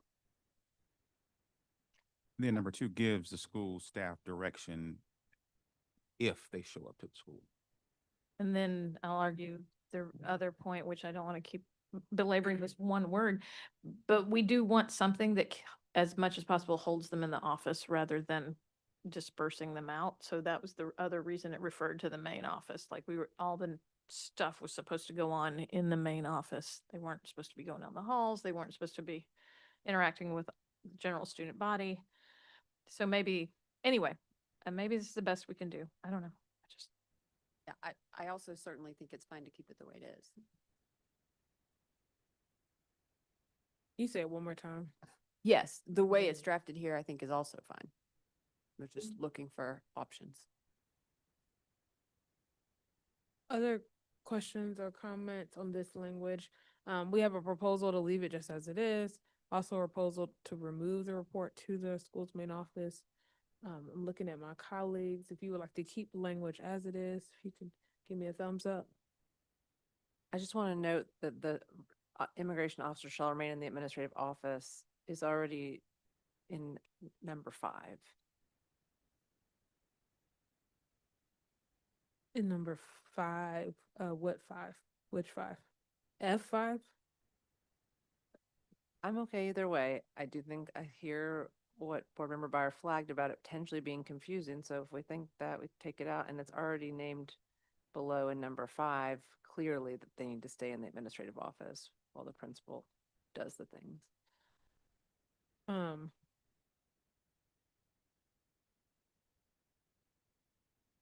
Okay. So, just to comment on that, like, yes, it's in 5. I think just in a order of operations, having it into front would just be helpful so people kind of know.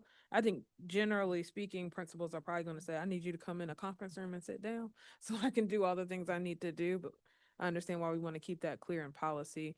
So I just want to check again, are we hearing that folks want to keep it as it is? I saw a yes.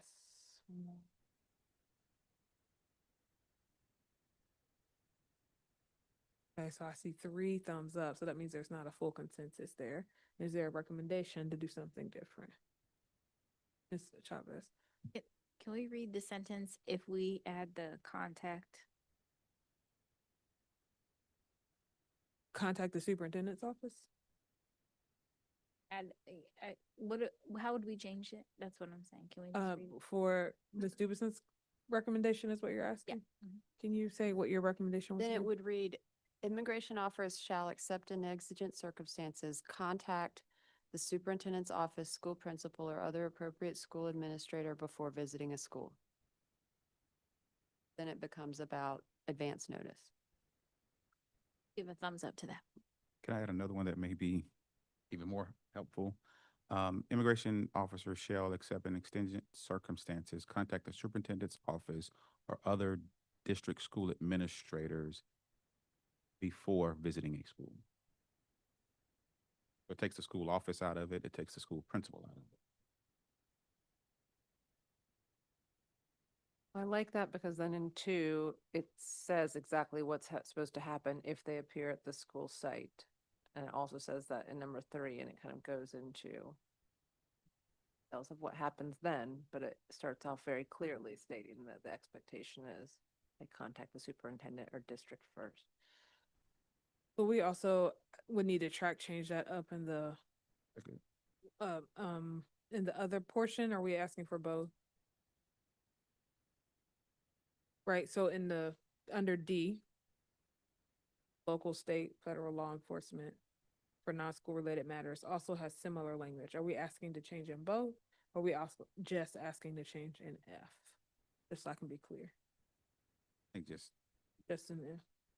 I think just F, because our local law enforcement may contact the SRO, may contact the principal. I agree. I do think it's different. And So F, all right, so, Dr. Lewis, can you read that one more time? Immigration officers shall, except in extenuating circumstances, contact the superintendent office or other district administrators before visiting a school. Board members, are we good with that change? Wanna look at our- Colleagues? Okay.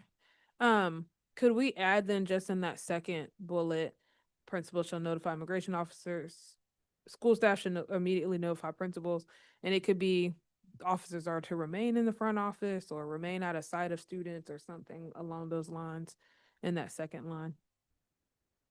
like move number 5 up and add it to number 2. Yes. Or you can move it up or just add the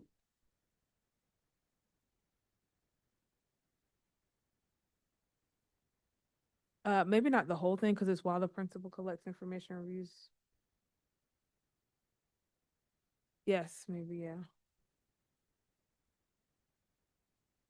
What about a number 2? The principal shall ask the officers to remain outside or in the main office Sounds great. and immediately notify the blah, blah, blah. Yes, colleagues. Yes, all right, sounds good. Hold on, let me write it down.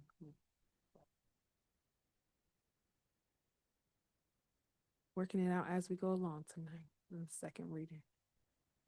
Okay, we do like, the principal shall ask the officers to remain outside or in the main office and immediately notify the superintendent.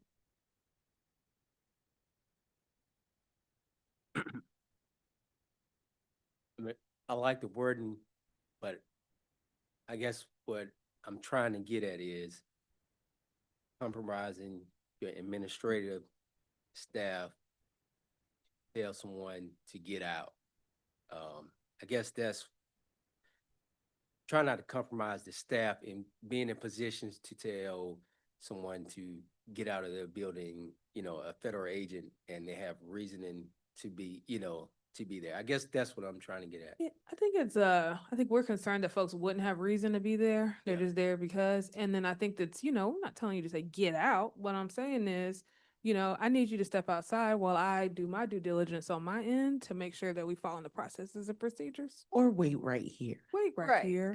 Not step outside. Remain Wait, outside wait right in the here. Office, yeah. I Mhm. think it's I have to do my due diligence. I have rules I need to follow. I need you to stay right here. Which will also, probably need support from other folks, but I think living in a time where the rules and expectations aren't being followed, I think we want to be as clear as possible. And if that helps on the back end and in someone's case, we want to be really clear on what's going on. All right, any other comments, questions, concerns, Ms. Chavez? Just want to say, as we talk about different strategies for keeping our kids in schools, hopefully strengthening this policy will be one that only further supports our attendance.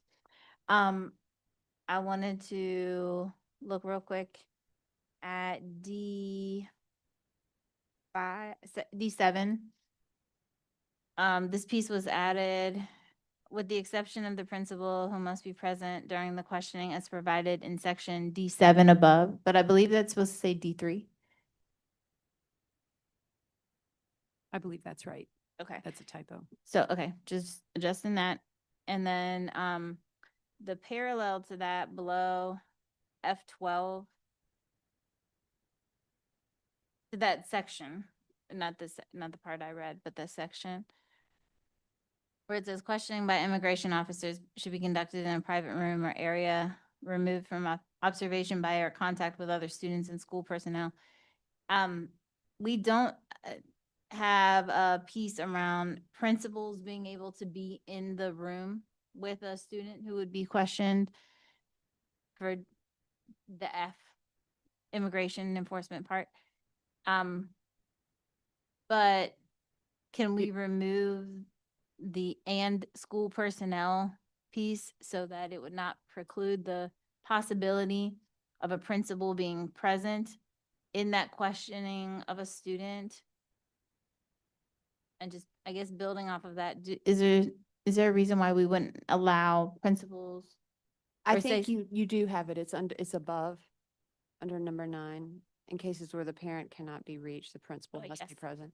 Okay, I thought I read it earlier and then I couldn't find it. Okay, so then in that case, can the language of F12 mirror D7?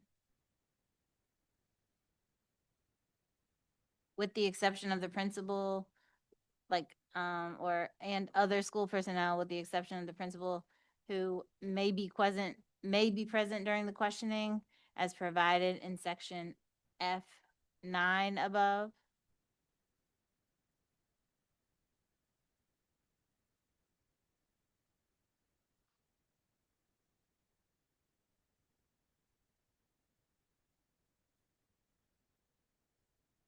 I think that's good. But you're changing them, you're taking the one from 7 above and replicating it, but you're changing the must to may. Is that what Correct. that's like? Yeah. I think that's, Do you need me to repeat it at all? Or folks need that repeated or? Go ahead. Repeat it one more time. Looks like Mr. White has something to share. Mr. White, you Come have to to the come to mic. the microphone, sir. Good afternoon, everyone. Good evening. If you want to add principal, I just would ask if you can add and designee in the event that the principal is away from the campus. Yes, I think we have the section above that, didn't we have, the section above that clarifies that principal means or designee throughout, okay. So again, that would be going back and forth with, a private room or area removed from observation by or contact with other students and other school personnel with the exception of the principal, who may be present during the questioning as provided in section F9, F.9 above, period.